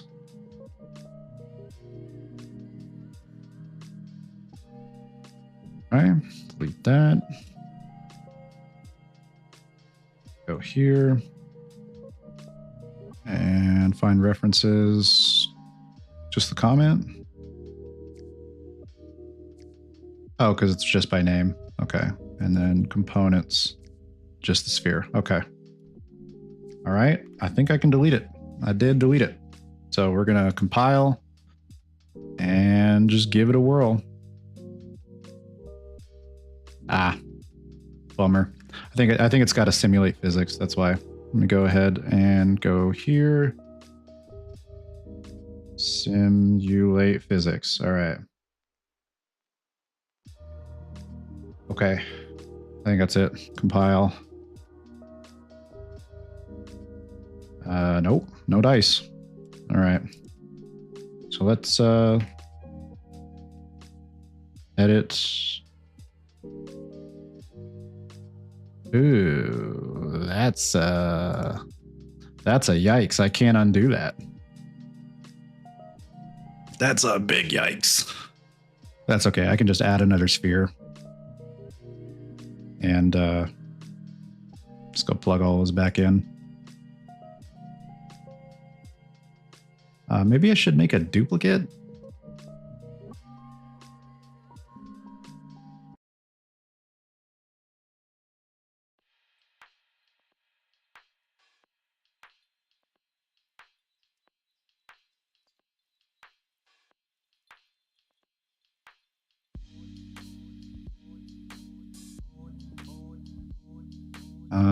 Okay, there's a lot of stuff here that I don't need right now. Don't need that. Don't need that.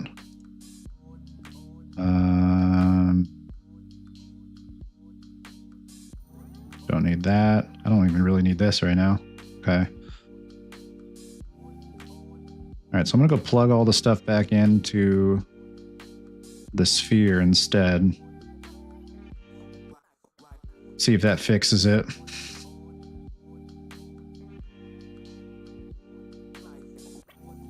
Because if it does, then there's probably some other settings that I gotta have on. We're just gonna do this dirty, quick and dirty.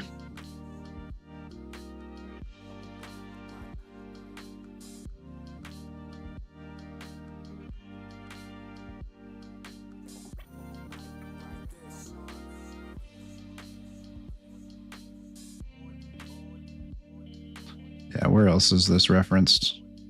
My name. Get SKM slime ball. Oh, that's it. Okay. Oh, and the on component hit. Okay. Okay. So let's do a sphere. No, it's over here. Down at the bottom, on component hit. Why does it go all the way down here? Bring that up. Right here. And I think that's it. Find reference. Okay, yeah, that's still there, but doesn't really matter. Okay. Let's try this again. Yeah, it works fine like this.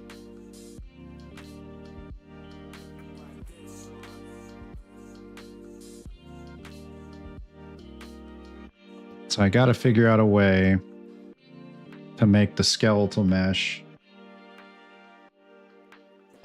simulate physics in the same way. We have simulate physics. Okay. Simulate updates, component transform. Simulate generate hit events. Oh wait, is my...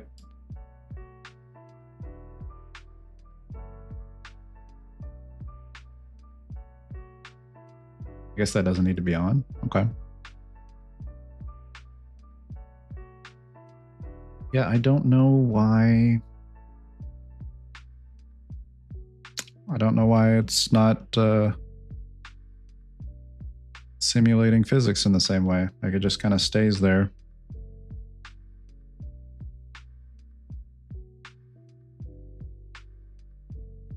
Is it the update camera? Is that it? No, because it stays fixed.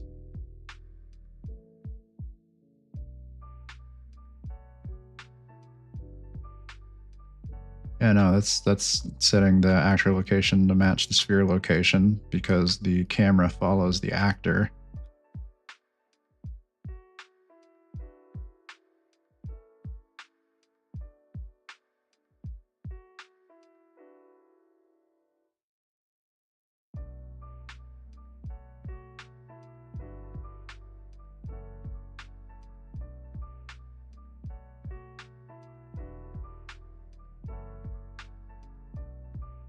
Huh.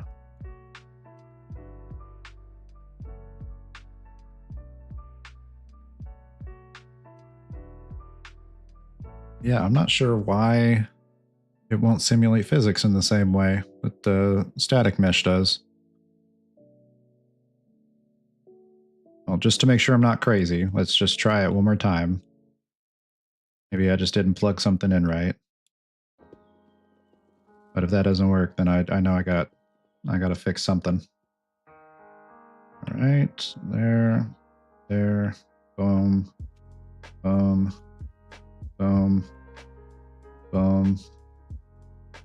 I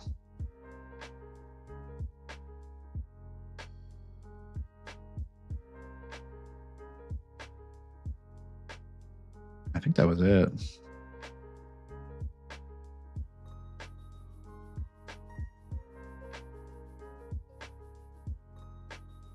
It's simulating physics. Simulation updates component transform. Yeah.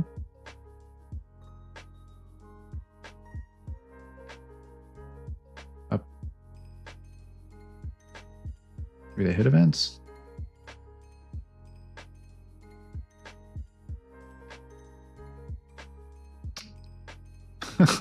The static mesh fell down to the ground like it's supposed to with gravity, but the skeletal mesh does not.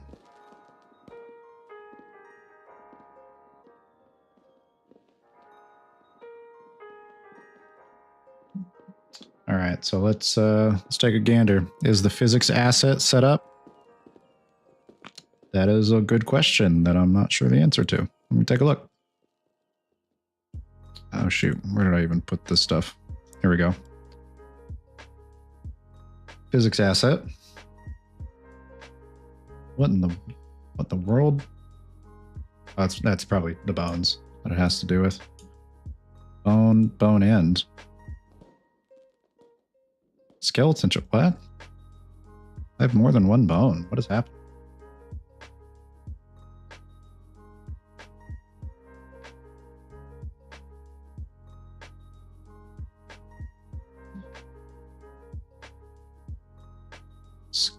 No, that's not the right one. Okay. Slime ball skeleton. Physics works differently on skeletal meshes. Okay, that makes sense. Oddly, all bones are not here. We got one bone.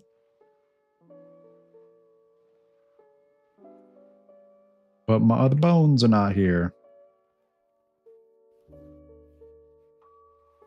That is weird.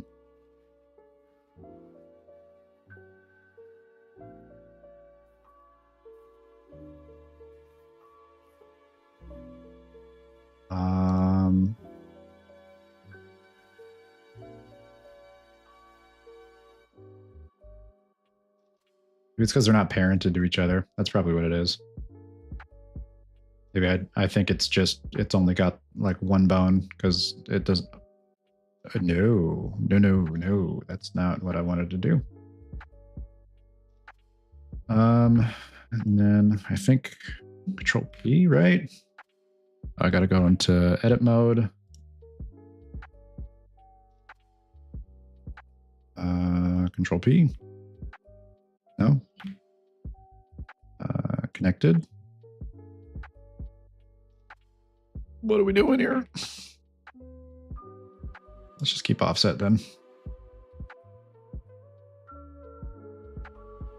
Oh, that's the wrong order. Got to do that and then that. Okay. P. Offset. Control P. Oh my gosh, I gotta be over here. Control P. Keep offset. Control P. Keep offset. Is this still gonna work how I need it to work? Okay, yeah, it's deforming.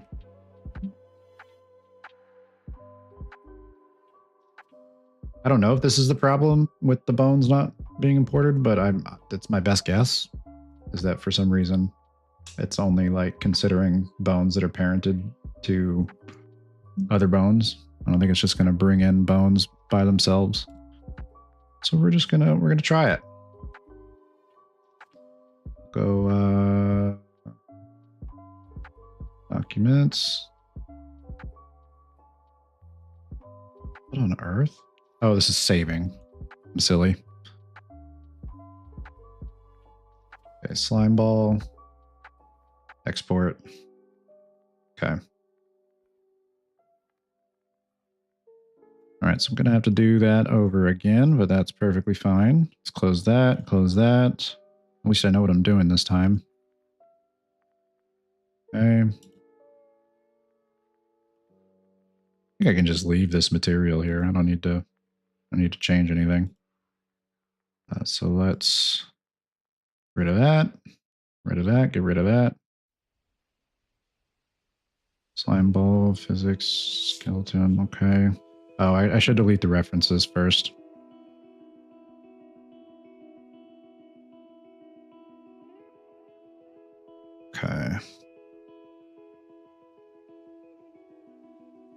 I'm just going to plug these back in so I can remember where they're supposed to go. Delete that. Delete that.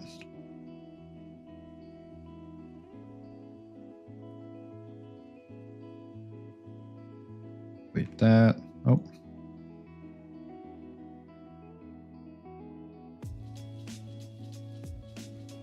Delete that.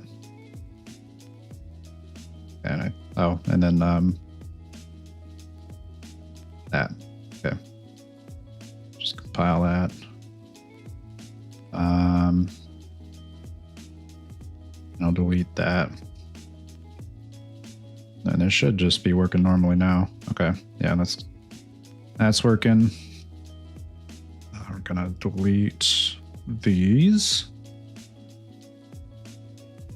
They're referenced. Oh, it's just the undo history that they're referenced in. No, wait, I think it's referenced here.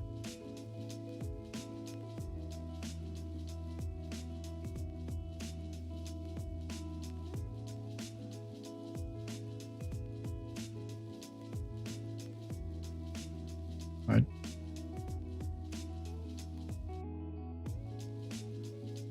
Or not. No, maybe not.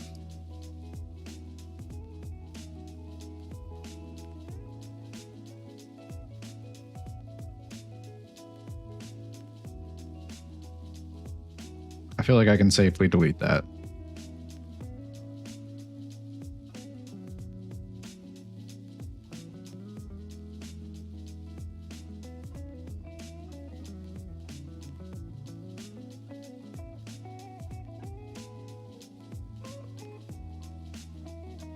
Yeah, it didn't break anything. We're fine.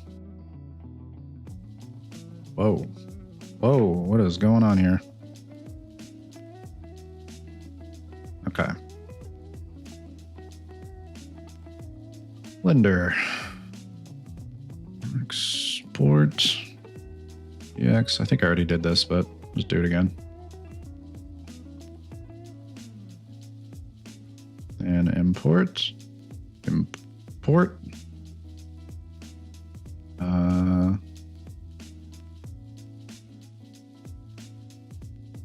All right.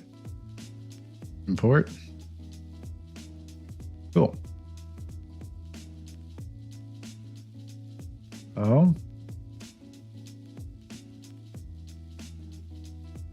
Can I see the whole skeleton? I just got to select them each one by one. What is this? What is this little guy? What you doing there? Oh, it's because I was like looking down at it at the perfectly like straight on angle. That's why. All right. Nice if I could see the whole skeleton, but it looks like all the bones I need are there, so we should be good.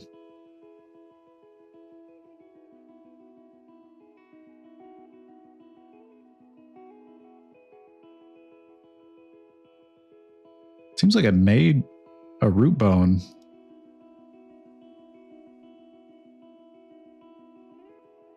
Or not. Wait, which direction is missing? One of these directions is missing. It's the down direction that's missing. Okay, so I think I do need to have a root bone that's just at the center like that. And then have that bone separate.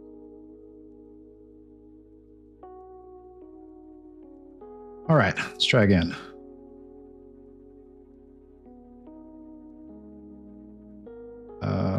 Bone. Okay.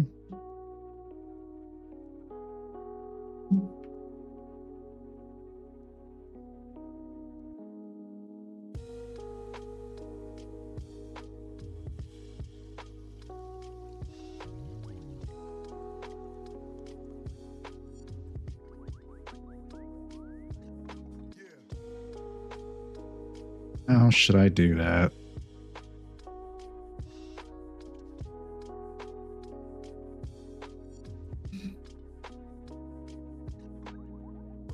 Let's just add another bone. Let's just do it like this. We'll just do Shift A. Wait, what? Okay. Yeah, just Shift A like this.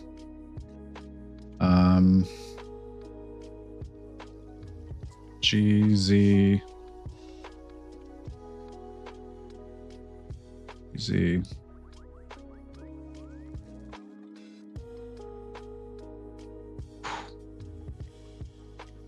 Can I can definitely change the transform.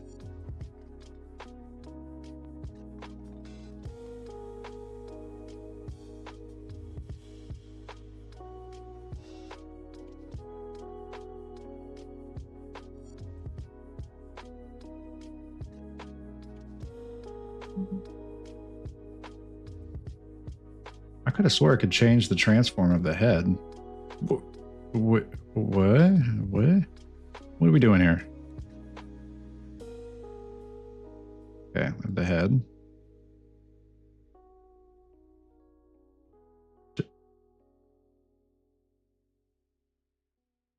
What am I even looking at here? Okay, I see.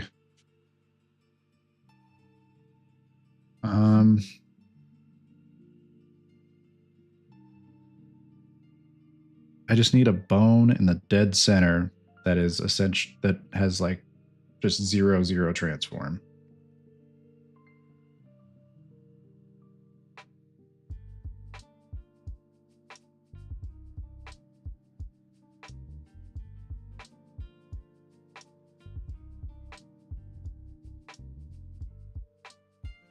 I swear there was a way to, like a shortcut to type in the transform that I need.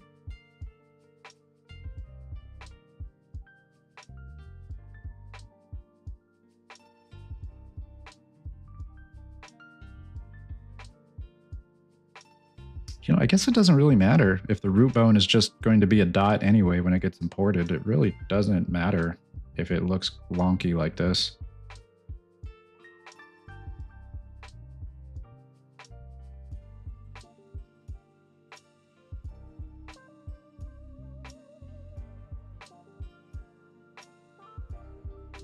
And it's so hard. I can't see through the bones like this, so I don't know where that's gonna end up. Oh, you know what? I bet if I changed. Yeah, so let's go back to armature. Let's go to stick. Maybe that'll help.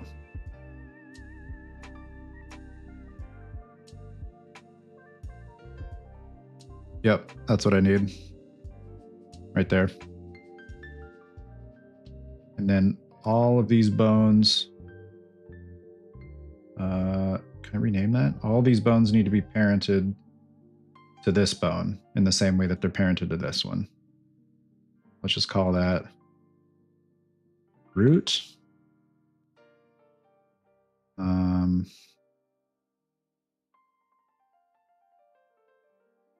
Yeah, unparent.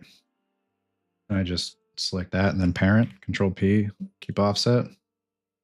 Yeah, I can just do that. All right, cool.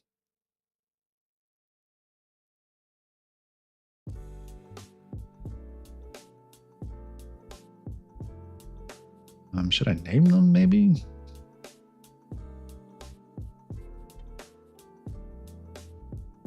We'll do Z plus because it's going upwards on the Z. It's not even the Z axis. Oh, it is the Z axis here. Okay, that's right. I don't know why I thought the Y axis was up in Blender. We'll do. I think that's the negative direction, right? No, that's the positive direction. Okay, so that's, we'll just call that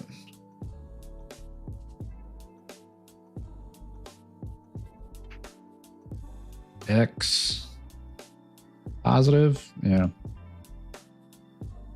X negative.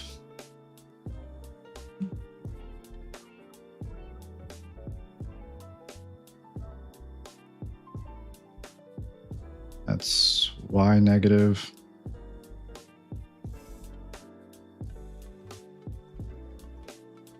And then Y positive. And root. Okay, and then this is this one is Z negative.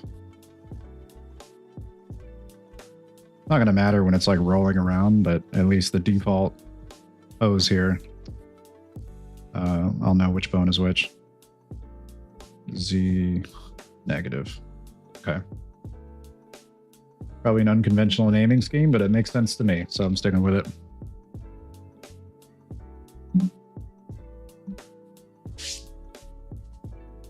Okay, so I wonder if I parent this to the root, if it's gonna like have all this stuff parented to it as well. I guess it doesn't really matter. P, keep offset. Yeah, it is, so it doesn't really matter though. I'll go P, keep offset. Control P. Oh. Control P, keep offset.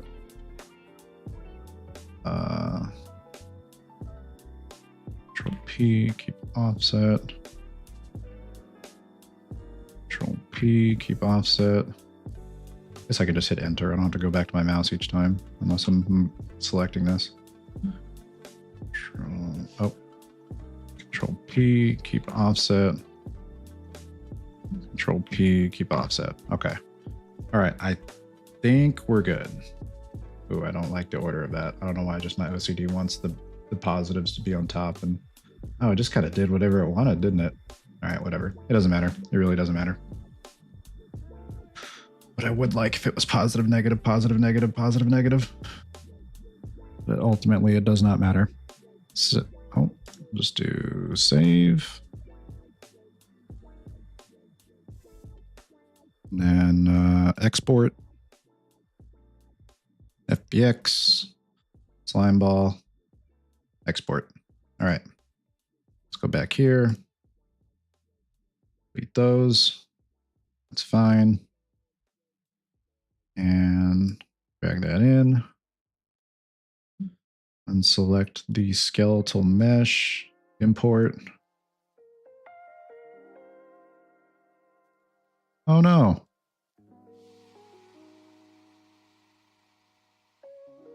That didn't work. What did I do wrong?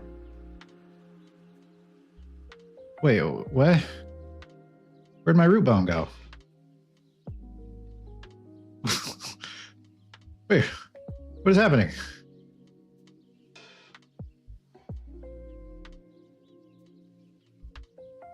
What? Why is my root bone getting deleted? What on earth is happening?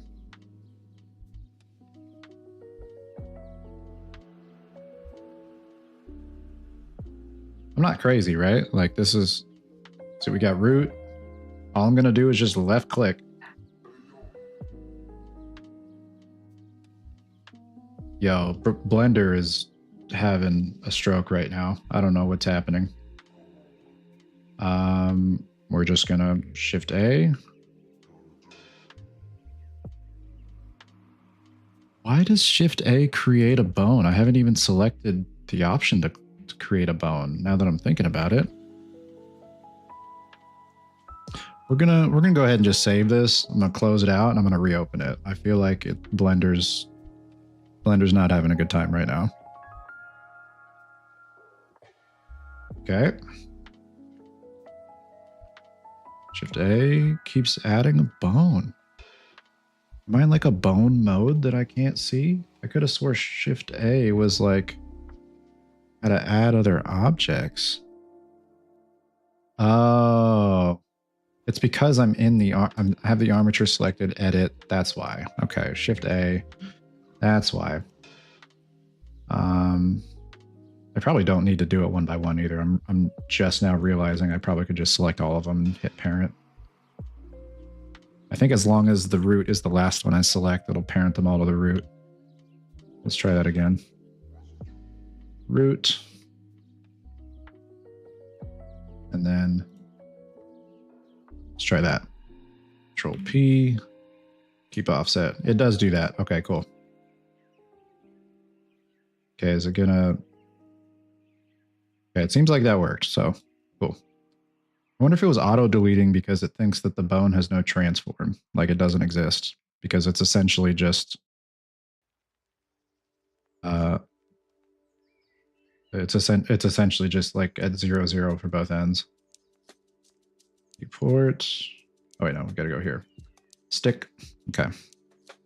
G, Z. That in the middle. Yeah, that's what it is. It's only doing that now because the bone, I think, really just has no offset. Or sorry, no transform. I could probably just leave it like that. I don't think it really matters. Ultimately, at the end of the day, if I really want to like satisfy my OCD, I'll just bring this in a little bit down. Like to the middle there, I guess. Yeah, it's fine. I think it's literally just because it doesn't like when the both ends of the bone share the same exact transform. Okay.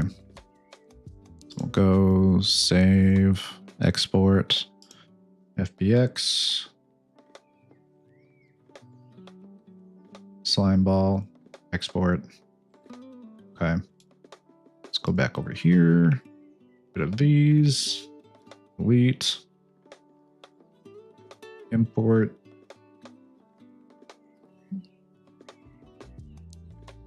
And select that. Okay, there we go. I can already see from the thumbnail the skeleton is about what I need it to be. So we got the root. Cool. Boom, boom, boom, boom, boom, boom, boom, boom, boom, boom, boom, boom. Amazing. That's all I needed.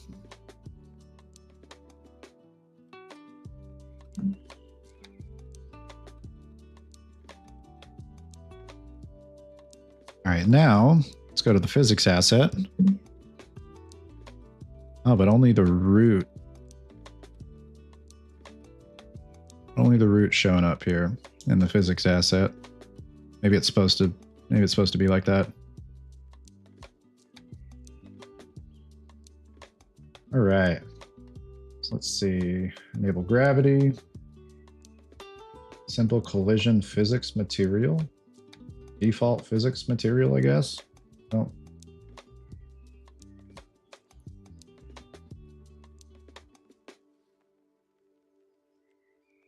Default? Sure.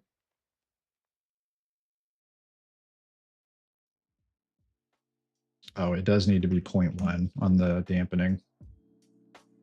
Enable gravity. Mass. 100, sure. Simulate, generate hit events. Should hit events fire when the object collides during physics simulation? Yes.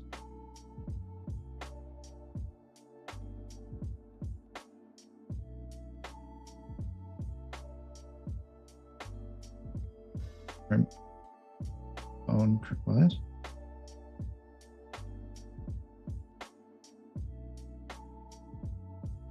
Physics type. Do not follow owner but make kinematic. Do not follow owner but simulate. I got no idea, dog. Generate new bodies and constraints. If bodies are selected, then they will be replaced along their constraints. Where'd that go? Okay, yeah. Generate new body constraints. If bodies are selected, then they will be replaced along with their constraints using the new settings. Otherwise, all bodies and constraints will be recreated. Okay.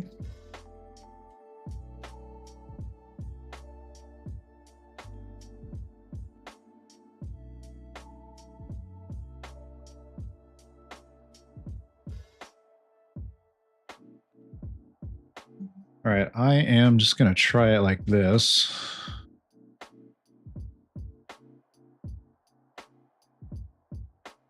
Let's see if this works. Add.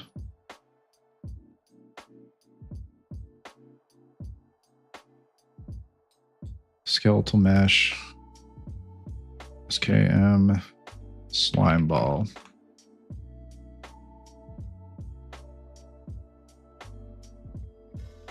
We'll go skeletal mesh, slime ball, file. I don't know why I compiled. I still have to do all these references.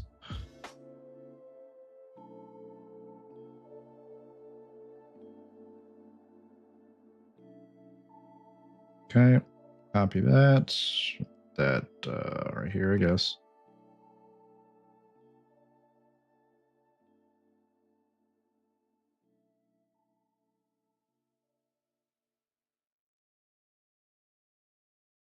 Okay. Ooh, that was some great placement. It pastes wherever your cursor is. Ah, dang. Almost had that one. And Alt, unselect. Slime ball. On component hit.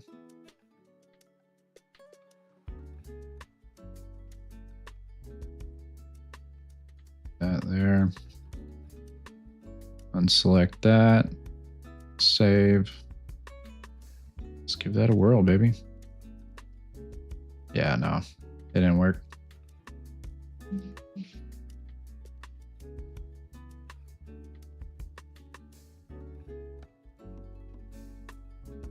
Okay, let's see here. Didn't miss any, right? No, I think that's it for that.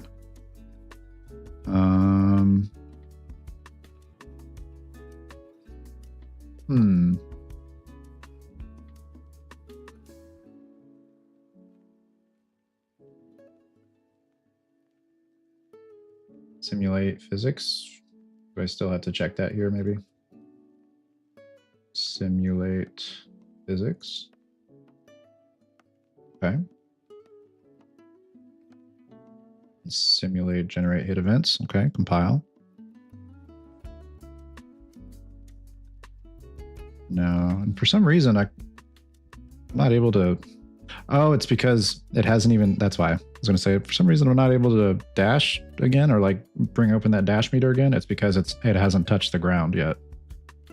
In order for you to dash, I have it set to where you have reset dash ability because you have to touch the ground. Or technically, you just have to touch a surface, not the ground. Huh. Okay. So let's figure it out here.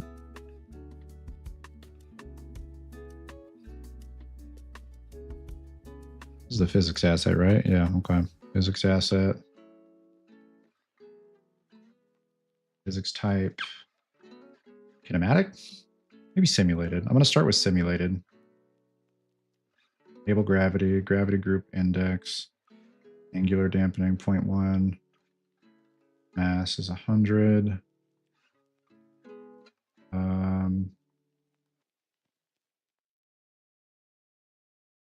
Just where there was one other area that I needed to change to simulated instead of kinematic.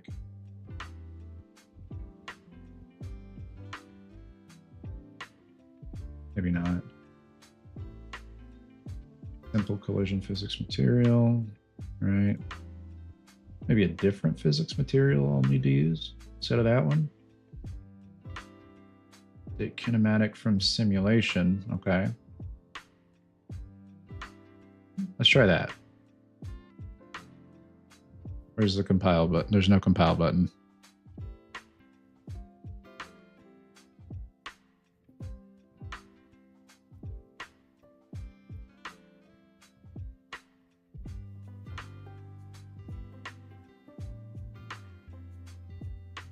Just save, I guess.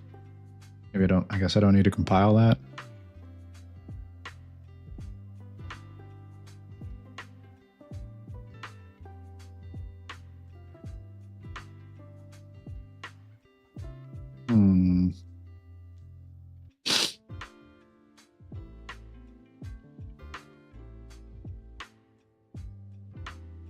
What is this?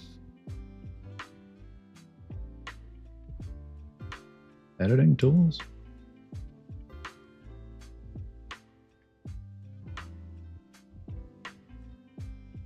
Oh, you can go back and forth between those files there. That's what that is. Okay.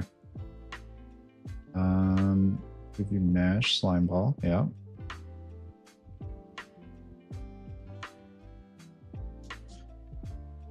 All right. I am gonna ask Google, I suppose.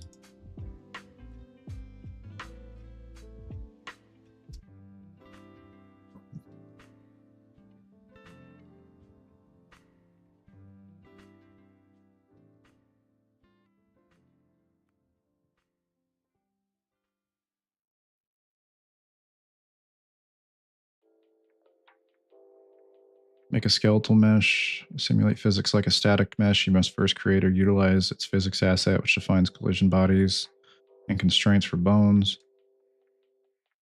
It enables simulate physics on the component in your blueprint or level. Often in conjunction with animation blueprints for complex interactions or simple ragdoll effects, not events. Key steps involve generating the physics asset, setting up constraints like chains, adding collision to bodies, and toggling physics on the mesh for individual rigid bodies. Maybe is this the collision asset? Is that what's happening here? I don't think that's the collision.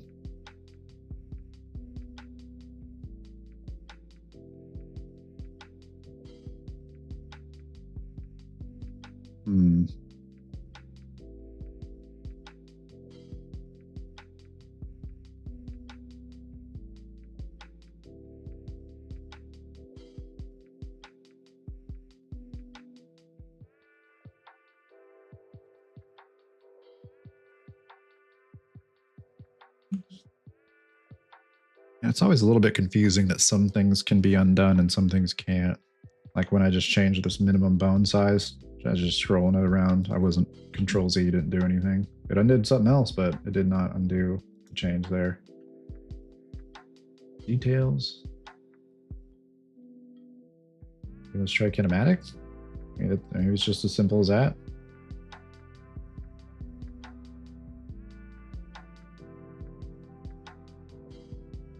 Okay, let's try that.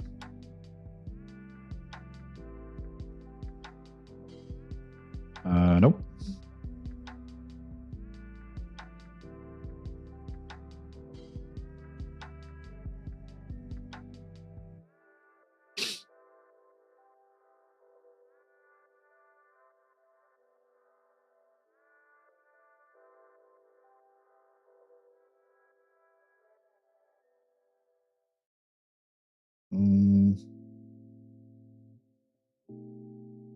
Physics?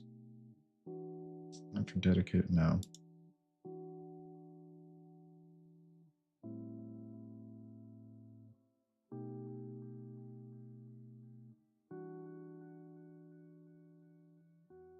I'm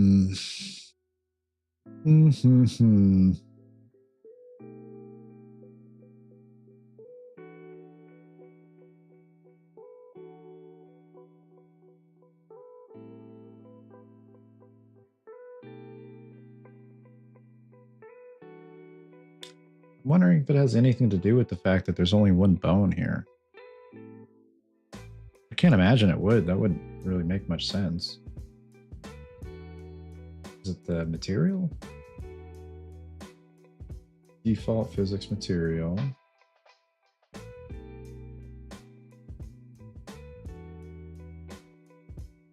think that matters. Enable gravity.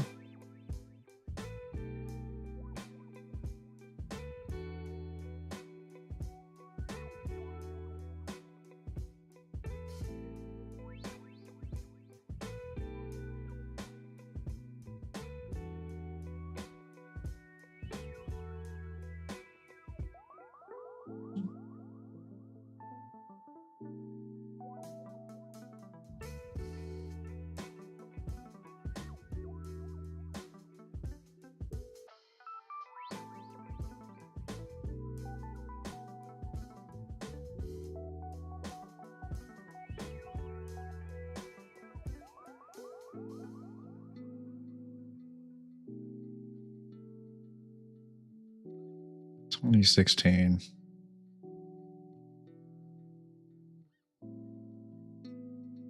Yeah, I don't think this is going to be relevant.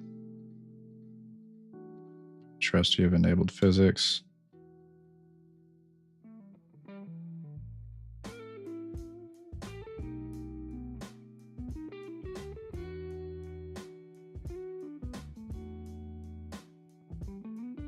Should be fixed, kinematic. Okay, I guess kinematic means it stays in place. Simulated. I figured it would just be default. I don't see why it would need to be changed.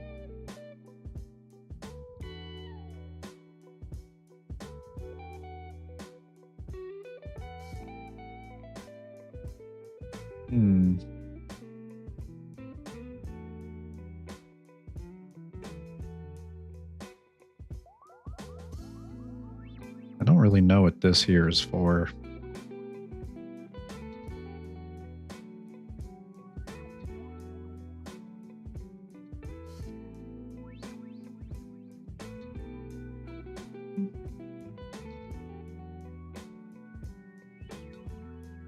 Oh, it really is just the bone that has the settings here. All these settings are actually part of the bone itself. I might just need to watch like a tutorial on physics materials because I don't really understand how this works.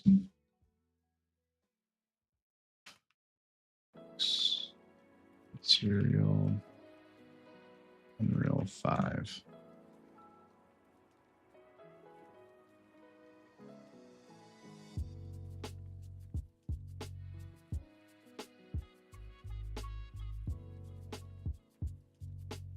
When did I watch this?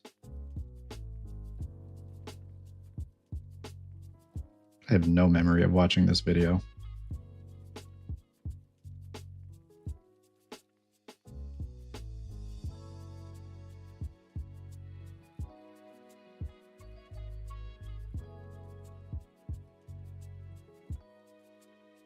Oh, it's physics assets. That's what I need to look for, not physics material.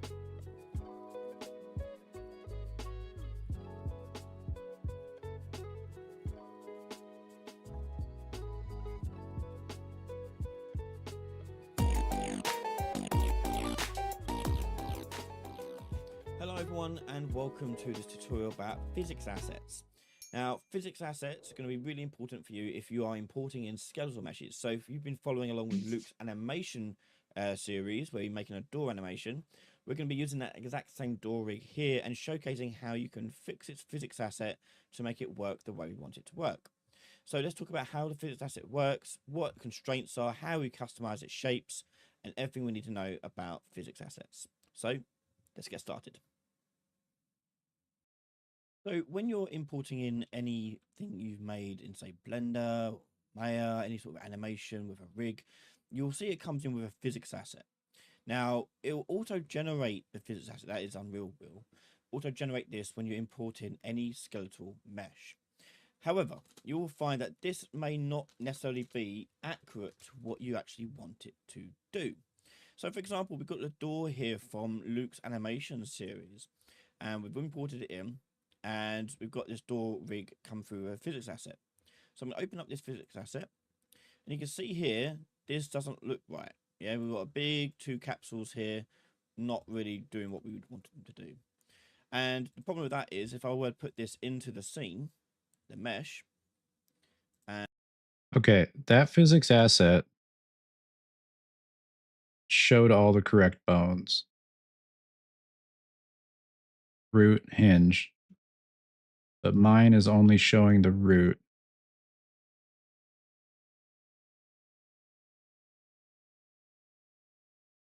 I keep watching. Maybe yeah, he'll bring it up, but if not, I got to figure out what's wrong. Not really doing what we would want them to do. And the problem with that is, if I were to put this into the scene, the mesh, and walk up to it, you see we've got this weird sort of invisible wall around it. Okay, and that's it is the two collision capsules on the physics asset. Now, this is generally a problem when you're importing any skeletal mesh that doesn't normally conform to UE4 or UE5 mannequin skeletons. Typically, when you import ones with those sort of skeletons, it's pretty good at figuring that out. But anything custom, you'll have to go into the physics asset and do some work to it. So let's go ahead and talk about how you can edit the physics asset and talk about how this all works. So first of all, the reason why we have a physics asset is that skeletal meshes are designed so that parts of their mesh can move, okay? And because parts of the mesh can move, that means the collision also has to move. And because that has to move, we have to define it with these simpler shapes. We can't do something complex with it. We have to do something much simpler. And essentially, when we enable physics on this item, this dictates what should be connected to what. So it also generates, as I said, when you import it in. Now, these two spheres are two capsules are no good to us. So we can just delete these.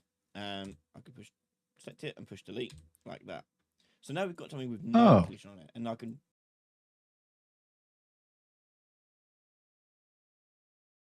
Oh, it's just trying to set collision on each bone. That's all it's doing. Okay. Well, at least that's partially what it's doing. That's not all it's doing, but you don't even need to have all your bones listed in the tree there. Show that if I go back into the game, we can walk right through it. Okay, so it has no collision whatsoever. Now, with those deleted, you'll see the skeleton tree is actually empty, which is not what we want. We want to see the bones as part of our skeleton tree. So you click on this little cogwheel here, and you want to show all the bones. Yeah, if you press the settings cog, there's an option to show all bones. That's hilarious.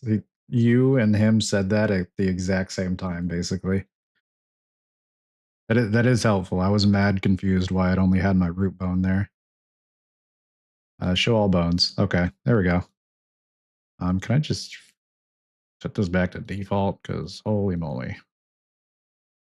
I made a lot of changes to this that I don't think I really even need there.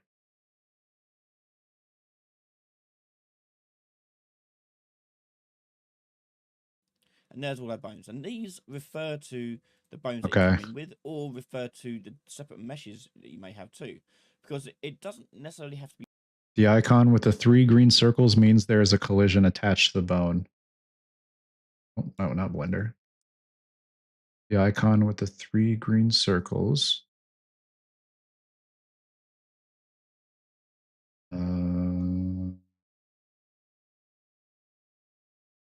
Is it over here?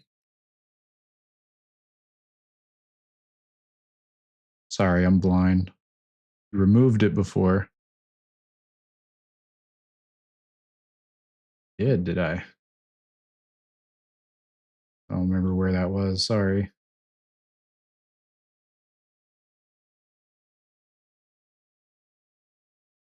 No, it's okay. Yeah, I've literally just been sitting here just going through all the different settings and like checkboxes, just trying to figure out what this physics asset even does, because I haven't messed with physics assets before. I had no idea how these work. And it only just dawned on me to actually look up a video on it.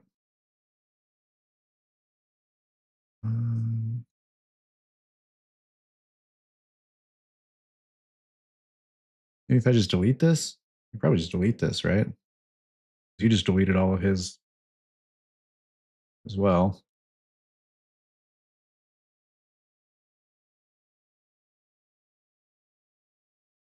Yeah, he's just starting from scratch on his too. I don't have any collision on it. All right, I'm just going to delete this root.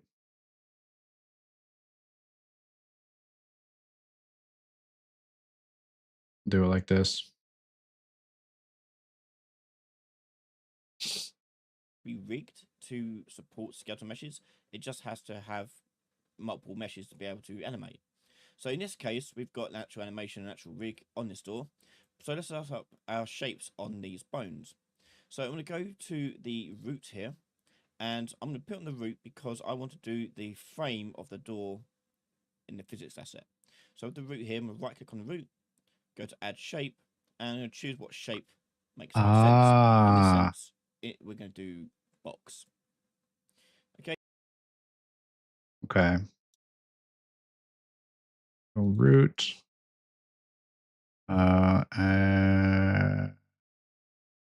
Shape. Gosh, I already forgot what he just did. Oh, it's right there. Yeah, add shape. What?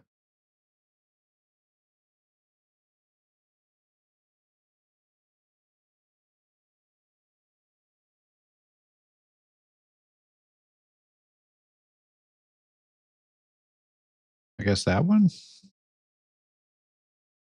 Yeah, one shape. Okay. Weird. Maybe it changed. That is the sphere. Sense, we're going to do box. Okay, and there's a little box at the bottom of the screen there, and you can just move it around and scale it to your liking. So I'm just going to scale it up and put that here. Now, one thing to be aware of, when you've got things that are going to be on the floor like this, you have to be quite careful not to make it clip through the floor, because you'll get some weird collision issues. So you just want to make sure that that's just not touching the sides there. Okay, that'll do. And that's now tied to the root. And you can see here the shape here is connected to the root bone. Okay, so now I want to copy this shape onto the other side of the door frame. So I'm going to right click on the root here and do copy selected shapes to clipboard. I'm going to right click on the root again and do paste selected shapes from clipboard. And if I now move that across, you see we've got two shapes now appear like that. And if I click off and click back on, you'll see down here in our graph, we've got two shapes associated to the root bone. So I'm just going to move that across and like that will be fine. And if you want to do the top, you're more than welcome to do the top. That's totally up to you. I'm not going to worry about that in this case because we're not going to be jumping up that high, so we don't really care about it. But you're more than welcome to obviously put that there. Okay, so next up we've got the actual door itself. So this is going to be on something that's going to move with the door. So I need to make sure I'm attaching this bone, this box I'm about to do, to whatever bone is about to move. And so I could attach it to like the handle, for example, or the pin. I can maybe even to the hinge, because the hinge is what's going to be rotating. So it doesn't matter where I put it, as long as it's on the part that moves. So I'm going to do the hinge. I'm going to right click on this, add shape, and do another box. And there you go, there's the box. And I'm going to put that in the middle and scale that up. And it doesn't have to be like super accurate. Just close enough is fine. So bring that up like that.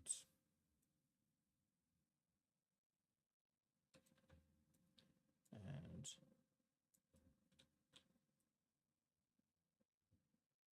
yeah, and that's it.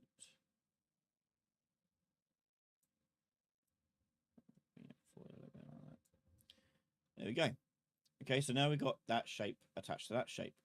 So now I hit save, and that's our physics asset now done. So if I were to push play, I can't walk through the door anymore. But we've got a much closer collision profile for our door asset. Okay, so what happens when we enable physics on this thing? Well, let's take a look. If I click on simulate physics, push play, these two separate out. And the reason why they separate out is because we haven't constrained these shapes together. So this part of the mesh, the bit with the root on it, is got these two shapes attached to it, and they're doing something different. And so there's the door here, because it's got, again, its own physics shape separately. So we fix that by constraining these physics bodies shapes together. So I'm going to go back to my physics asset, and we've got our shapes here, and we're now going to define a constraint. So I'm going to click on my hinge, I'm going to right click on that, and I'm going to go down to constraints, and I'm going to add a constraint with the root. And now your graph here is going to change to show here we've got the root, which has a constraint with the hinge. And I want to do is I want to move this constraint into the location that I want it to be, where the hinge is of the door, like so. And now if you've ever used any of the physics constraint components in actors before, this works exactly the same way.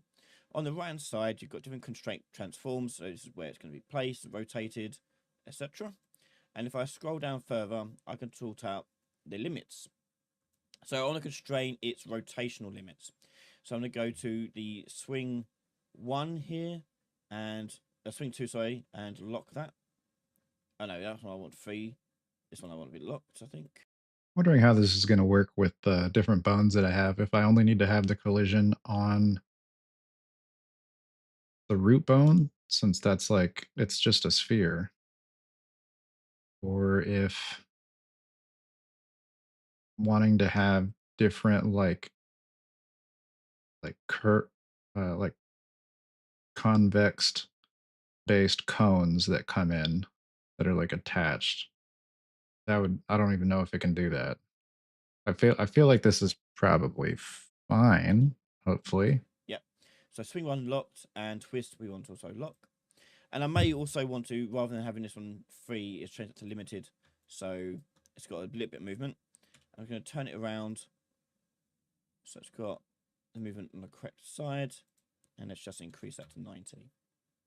Let's actually do 100 there. Okay. So that's our constraint set up. And that will constrain the door to the frame. So if I hit save here, I can then push play. Remember, physics is still enabled on it. And now you can see the two are attached together. So now let's keep the door frame from moving around. Well, what we can do is click on the actual rig itself in the world. All right, I am just going to hit simulate physics here. So we got enable gravity.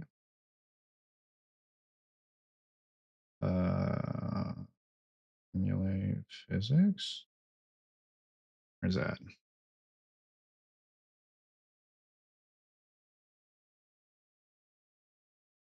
Okay, I don't think this is right.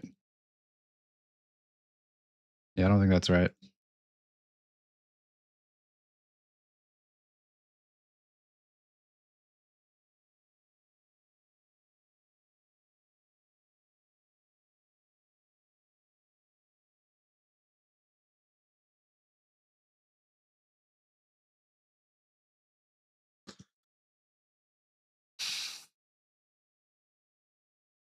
Yeah, for some reason he had extra option back here. Let's go back.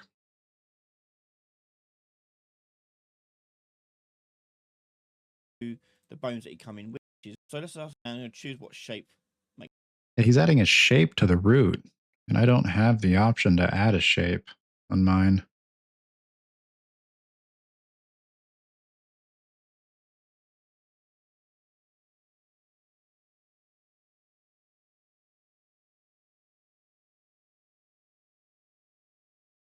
I assume the shape is what you can actually simulate physics on.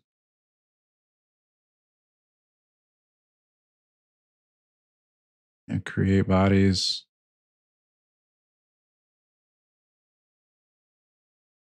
Yeah, I don't have the option to add a shape, unfortunately. Do I just have to? No. See what? Also, all of his bones are the same color, and these ones are kind of grayed out here.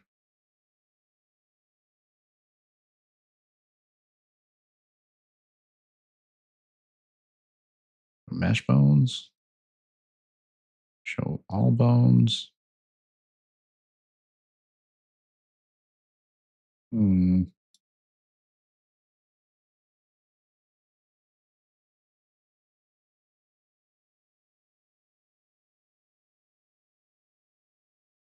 Yeah, I'm not sure why I can't add a shape. I'll look that up, I guess. To bone in physics. I think they just renamed it. Oh, so that option that he's selecting is it's just a different name. Yeah, because I can add I can create body. Maybe turn off constraints. I can create a body like a sphere.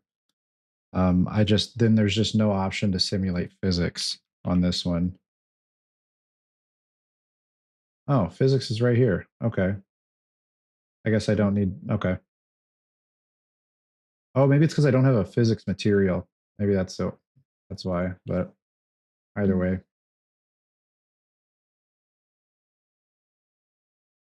Oh, interesting. There's not even a checkbox for it. I could have swore I had a checkbox for it with the default shapes that it made. Interesting. Let's just save that. Yeah. Yeah. With that, let's go back here. It's kind of bugging me that this is a different size. Scale. That's fine. Save. Okay. Yeah. So simulate physics isn't an option on the mesh. The component decides that. Okay. Okay.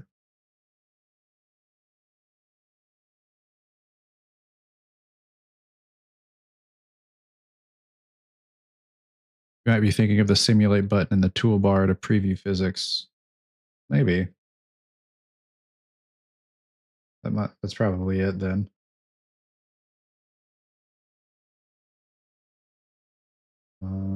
Simulated physics? Is that it, maybe?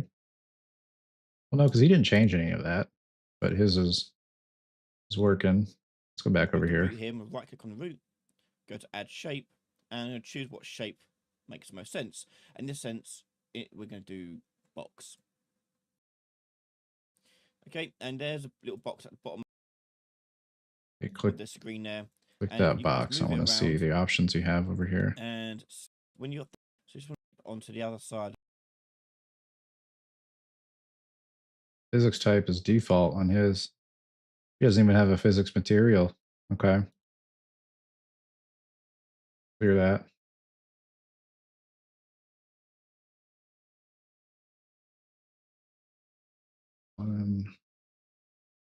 Mass 100, enable gravity.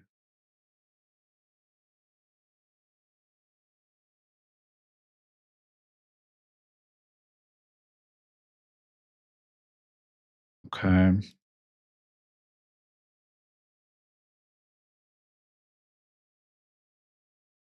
I'm gonna try it without the sphere in here. Let's just get rid of all these references. I feel like I have a pretty good grasp of where these are supposed to go. I don't need to just keep these references here for no reason if I need to test anything else. Okay. One component hit. Okay. Get rid of this. Get rid of that. Okay, compile. Yeah, it's not still not doing anything here. Let's see. Oh, I don't know why I keep clicking Blender. I'm just going to close that. I don't think I need Blender anymore right now. The door frame.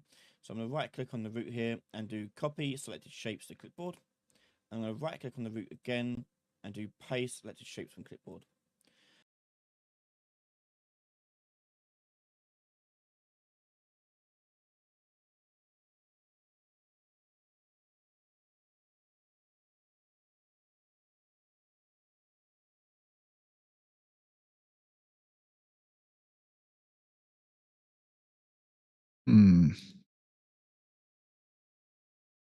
Yeah, gravity's on.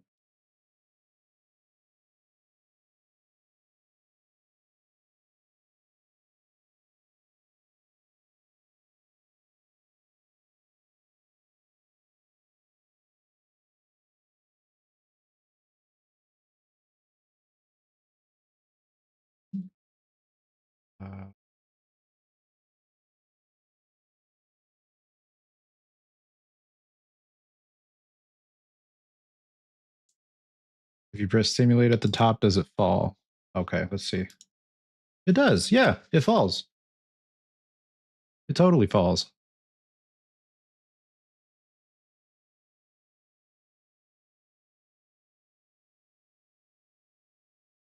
So why is it not doing so here?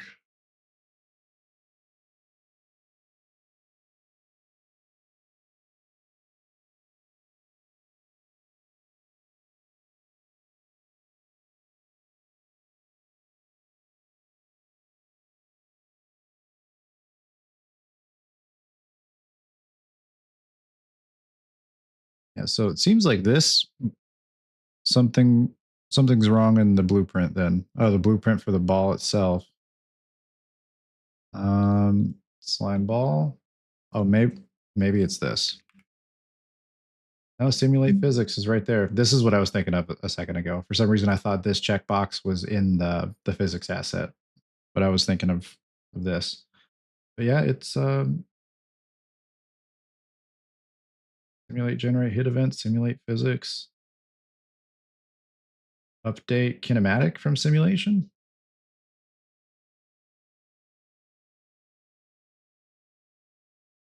Maybe. No.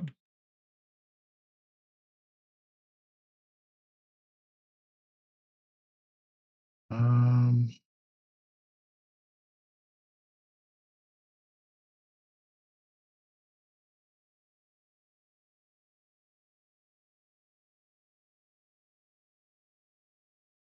let's see. Allow cloth actors. I don't need cloth, but I'm not gonna just go checking and unchecking boxes like that until I understand what's the problem here.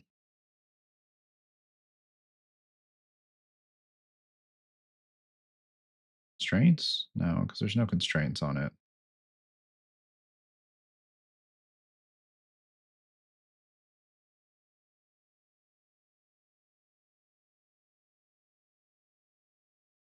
State mass, no. Like all these options were in the physics asset. A lot of these options were.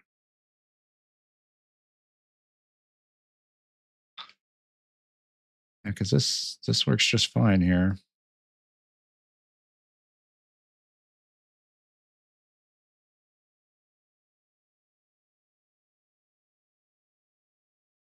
I feel like maybe something I have hooked up here is intended for static meshes instead of skeletal. No, this is fine. It's setting the actor to be wherever the sphere is. Jump seems fine. Like that's functioning fine, I think. It's not, that's not that. It's not the charge and release. Yeah, this is just the dash logic.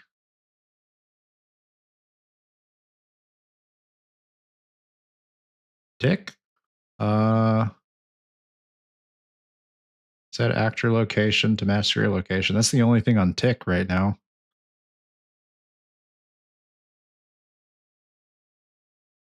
Would this be, you think this would be causing an issue? Let me disconnect this and see if the simulation starts, because it'll keep the actor right where it is at the beginning, but I can at least see if the simulation's happening. No, it's still not simulating. Hmm.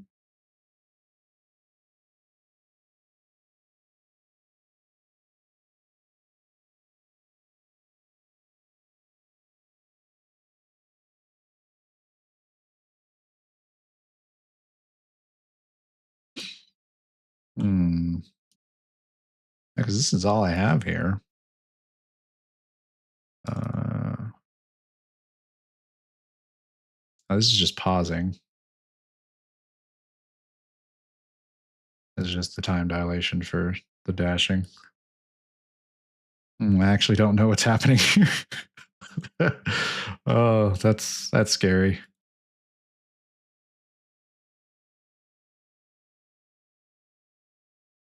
Yeah, I can't imagine what the problem is here. Can play, get controller, target is pawn. And this is a pawn here. Is it maybe because is this not compatible with pawns? Is it only compatible with characters? Well, no, I would imagine that I don't imagine that the door that he was showing is a pawn. Um, or character, I mean, sorry. I can't imagine that that door was a character. I don't know why I have all this extra logic, or not logic, but all this extra space here. Like there's more logic right there.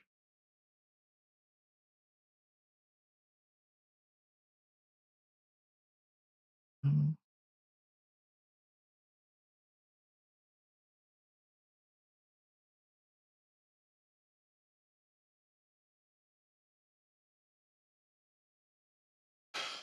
Hmm. I'm testing. How do you add a bone in Blender? Um, it's edit mode. Oh wait, no, sorry. Object mode, Shift A, armature, and then when you have the armature selected in Blender, go into edit mode, and then Shift A will add bones, and then you can select the tip of the bone and E to extrude. I'm recreating your mesh to biblically accurate skeletal mesh. I appreciate all the help you're offering, man. I really do.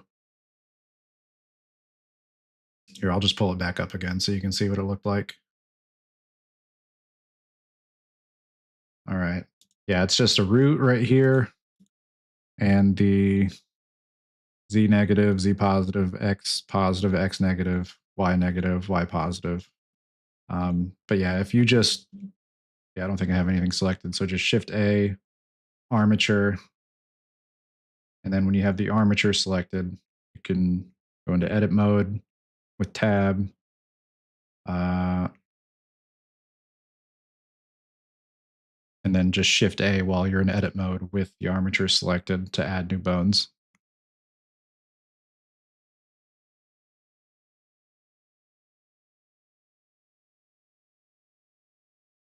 And I didn't even parent them together. They're just, or sorry, they are parented. They're not just they're not connected. They're at their whatever offsets. They're not actually attached to each other. They're just parented to the root bone. Which again, that root bone is just a bone sticking up halfway from the origin, halfway up the Z positive bone.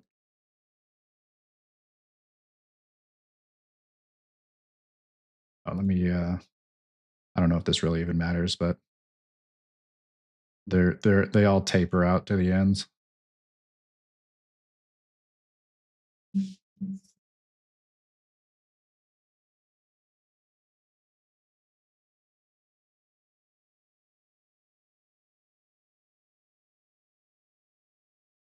Oh, and then you got to parent it as well.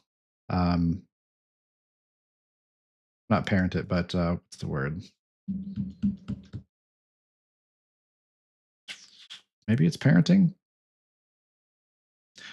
Just make sure to select the, I think the armature and then the mesh. Control P. No, maybe it's the mesh and then the armature. Control P.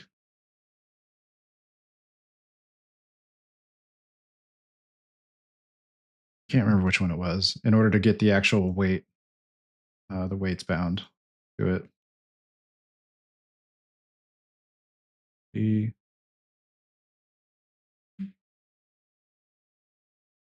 Okay, yeah. So if you select the mesh and then the armature, like the top level of each one, you can just be in object mode and then hit Control P and then set parent with automatic weights right here. That's what I did.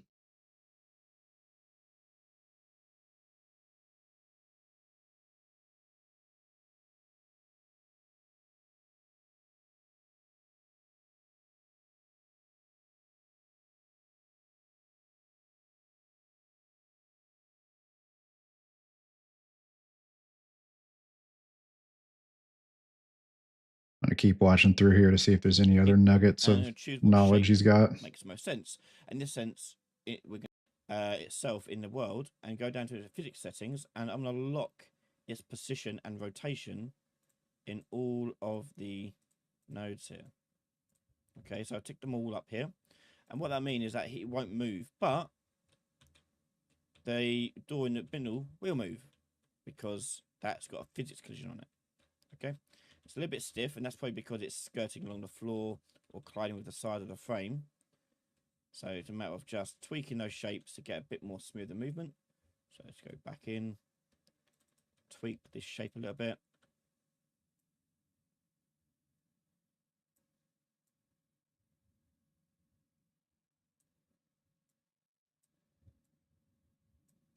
Okay, save that. And push play. There we go, a lot better movement there. And we've got now a physics-based door working without any sort of coding or anything like that, which is set up with just its physics asset.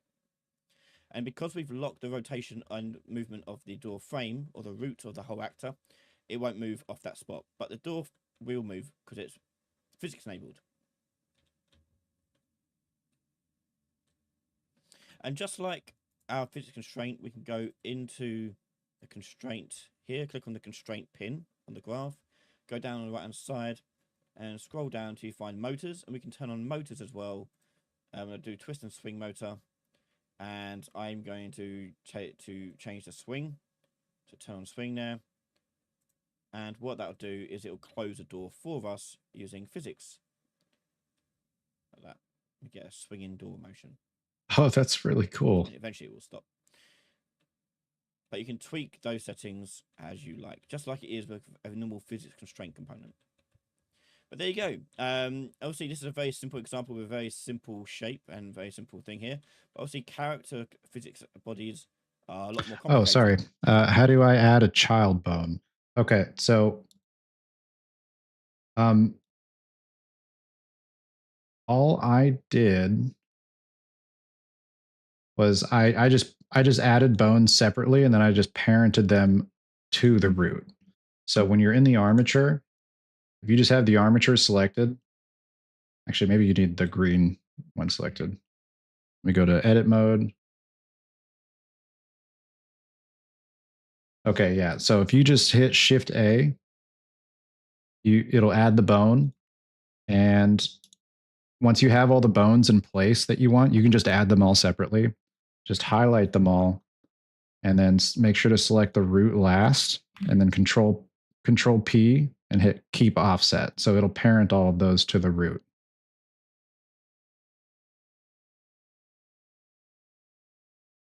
I really need to get some type of like audio notification when a chat comes in. I feel like that's got to be a thing. Timestamp. It's just like a stream elements multi-chat window.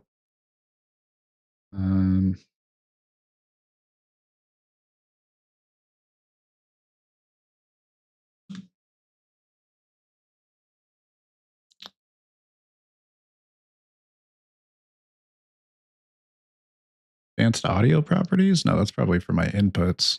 I don't think that's.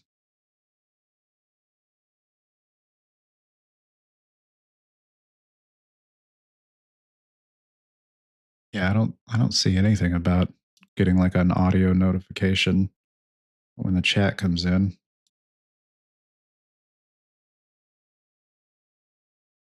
Huh. Okay. What does this do?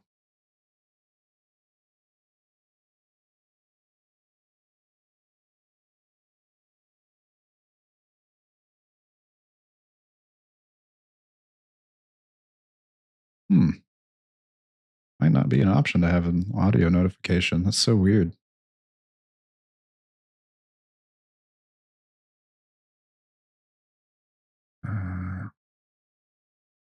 Media, no. Event emulator, no.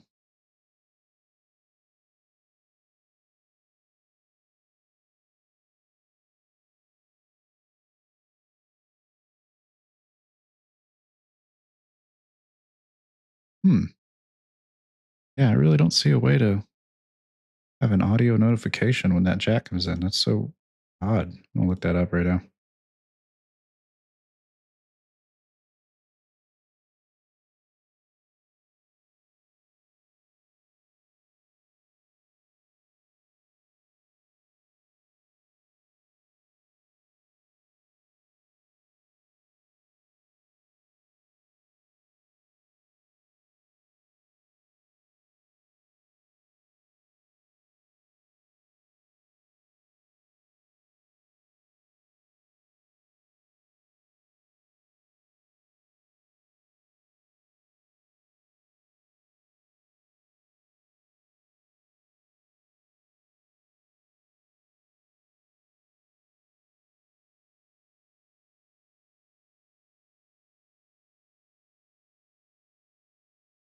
All these answers are saying that I got to add like a separate plugin to get a simple audio notification.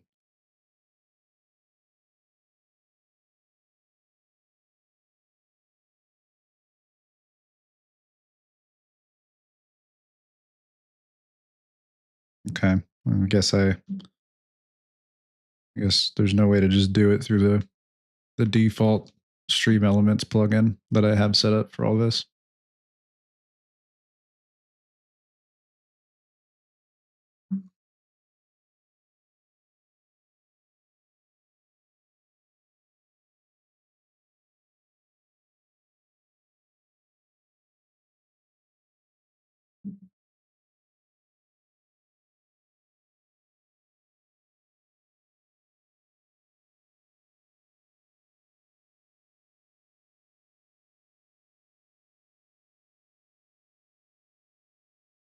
Oh, also when you export it, make sure that you have what in the, okay, I guess not. All right. Apparently I exported this with the wrong the wrong up and forward. I don't imagine that's what my problem is here. Yeah, Z's.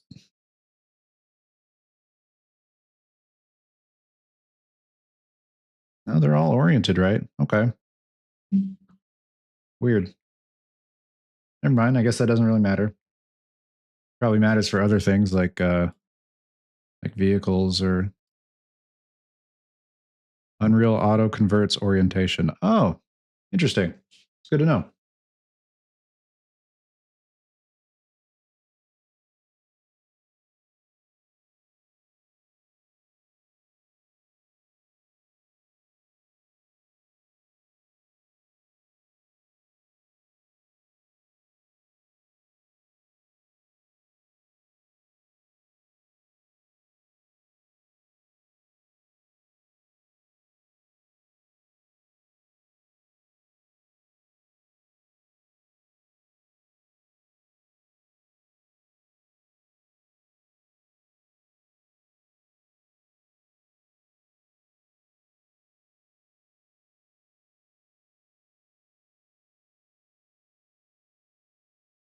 But you can see how they work. If you just take a look at your characters and go into the rigs, and you'll see here the physics asset for the mannequin. You can see it's a lot more complicated, has a lot more shapes and a lot more constraints, but it's the same concepts. And we can click on these, and you can see the exact same thing here. This one's got two constraints, one for the top, one for the bottom. And we can click on any of these to find out how they did it. But say this is automatically generated pretty well most of the time. Another case where you may want to edit your physics asset is things like clothing. If you've got clothing, you want to make sure, or hair like sitting on the character, you need to make the physics asset small enough to not affect clothing. I want to take a look at another physics asset. Skeletal mesh components default to no collision. No collision equals no physics. Let's go. It's this, yeah, okay, that's this. No, that's the skeleton. Here's a skeleton mesh. Really?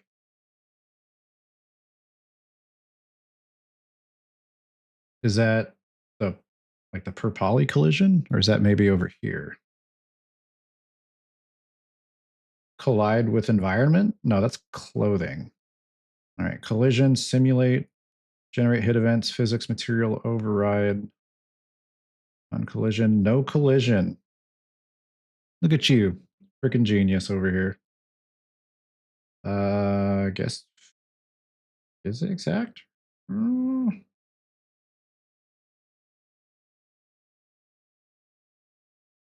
On maybe.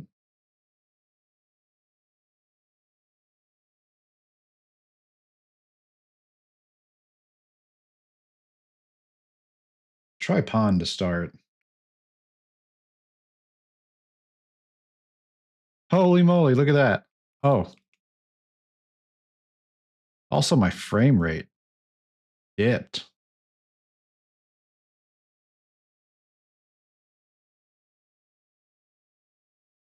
and I can't re-trigger my dash now that I'm looking at it.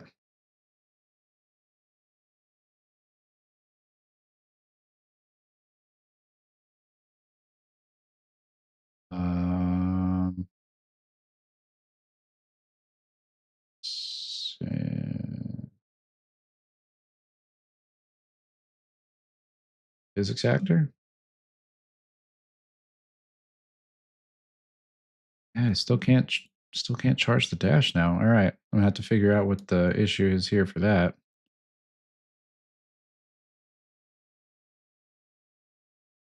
Wait, can I still jump? Nope, that's not working. You're a freaking genius, man. Appreciate you. Although now I got to figure out what is going on here.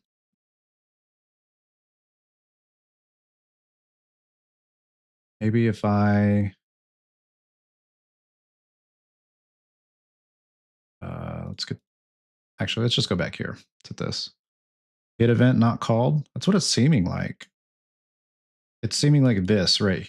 No, not that one. This right here. I'm getting some issue with this here because this is what resets the jump and the dash is if it hits something here. So let's take a look at this. Let's hit play on that.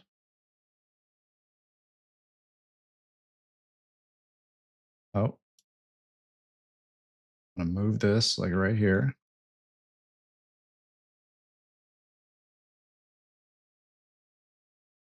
Yeah, it's not triggering at all. The on component hit. When a component hits or is hit by something solid,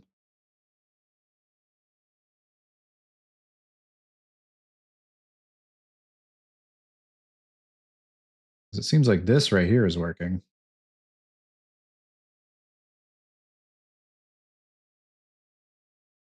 I'm not seeing any flow at all.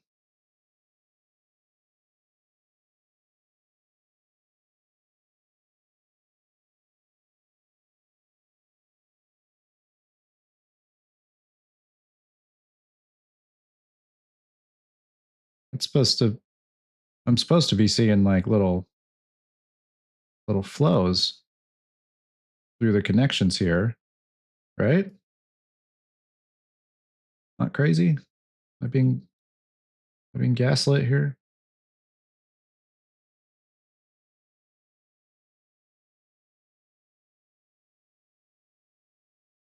Okay, let's just try pausing and see if that does anything. No, I'm not getting any visual flows showing there. What in the world?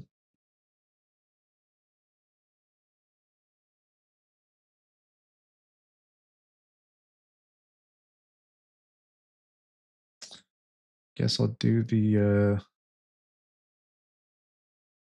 just do good old print strings. Not sure why I'm not getting the wire visualizer there. Okay.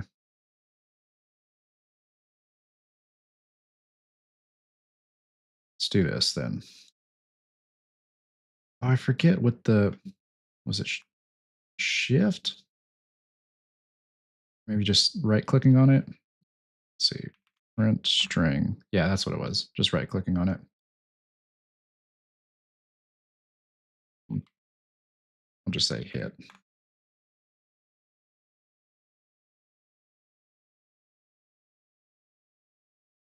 Yeah, it's not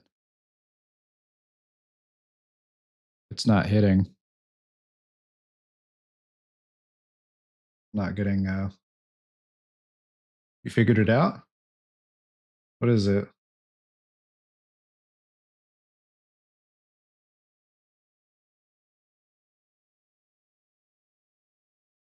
You have to enable hit events per bone shape in the physics asset. Oh, okay. Okay. That makes sense. It's simulation generates hit events. There we go. Okay. Save. Okay. Play.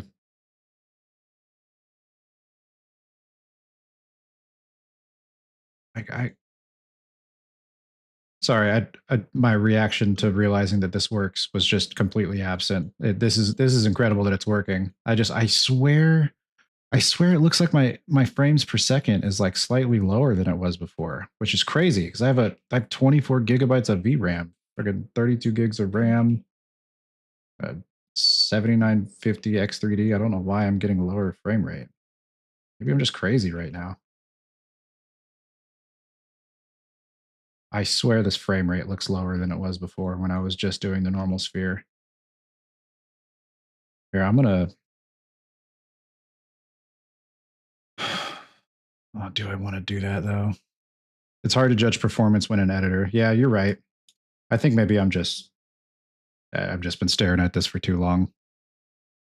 Just seemed a little bit smoother when I was doing it with just the static mesh versus the skeletal mesh, but it's probably, I don't imagine why a skeletal mesh would make any difference in frame rate. I must just be crazy right now.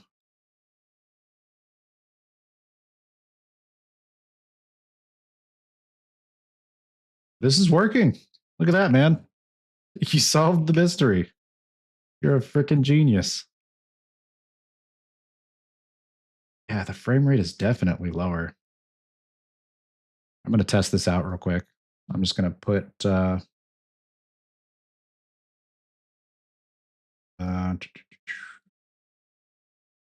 guess just put the ball back in, or the sphere. Let's try that again. I would have to delete the slime ball though. Even things like having blueprints open affect editor performance. Okay. Yeah, all this other stuff. Oh yeah. I'm sure that this has something to do with it. Let me just close all this stuff out. Close that.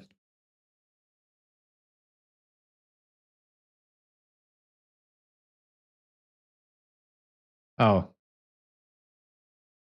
Yeah, I think that was it. This feels normal now. That was literally it. I think I had another simulation running on the physics asset. That's probably all it was. All right, cool. Yeah, this looks much better. Nice. Look at this, man. I don't know what I'd do without you, bud. You really are a huge help. Now I just got to actually get the the deformation, deformation. Yeah, not defamation, deformation. I need to get deformation working, which that might be a next time activity or task, because that's holy shit. Yeah, it's already a quarter into the third hour that I've been streaming. Sometimes I don't even go past 2 hours. It's 3 hours and 14 minutes right now. All right. That's some great progress that we made here. And by we, I mean mostly you. I'm not gonna pretend like I solved these issues. It's really you, man. Like you are coming through like crazy, and I really appreciate it. Let's save that. All right, so I feel like I have a much better understanding of what I'm supposed to be doing with these physics assets. And even if the skeletal mesh doesn't work, or this rig doesn't work for the deformation that I want, I think I have a better idea of how to go back in, edit the skeleton, import it, get it working again like it is right here. So yeah, you're an incredible tutor, man. Honestly, you should consider tutoring people, like genuinely. Aside from just me, I guess that's what you're doing. You're jumping into streams and tutoring people. You're not doing it in like the regular, got people getting on scheduled sessions. Yeah, really do appreciate it. I think that's gonna be it for tonight. I don't know what else I would really need to do right now, because I'm not going to go through and like set up all the deformation right here right now. Yeah, I think tonight calling it wraps. I appreciate you, man. Thanks for stopping by. Feel free to stop by next week. Always happy to have you here. I genuinely make a lot more progress with you here than I do on my own. So I can't tell you how much I appreciate it. Of course. Thank you. I'm glad that it makes you happy. Okay. Well, thanks, man. Yeah. See you next Tuesday. Hope you have a good week. I'll catch you then, and have a good night. Peace.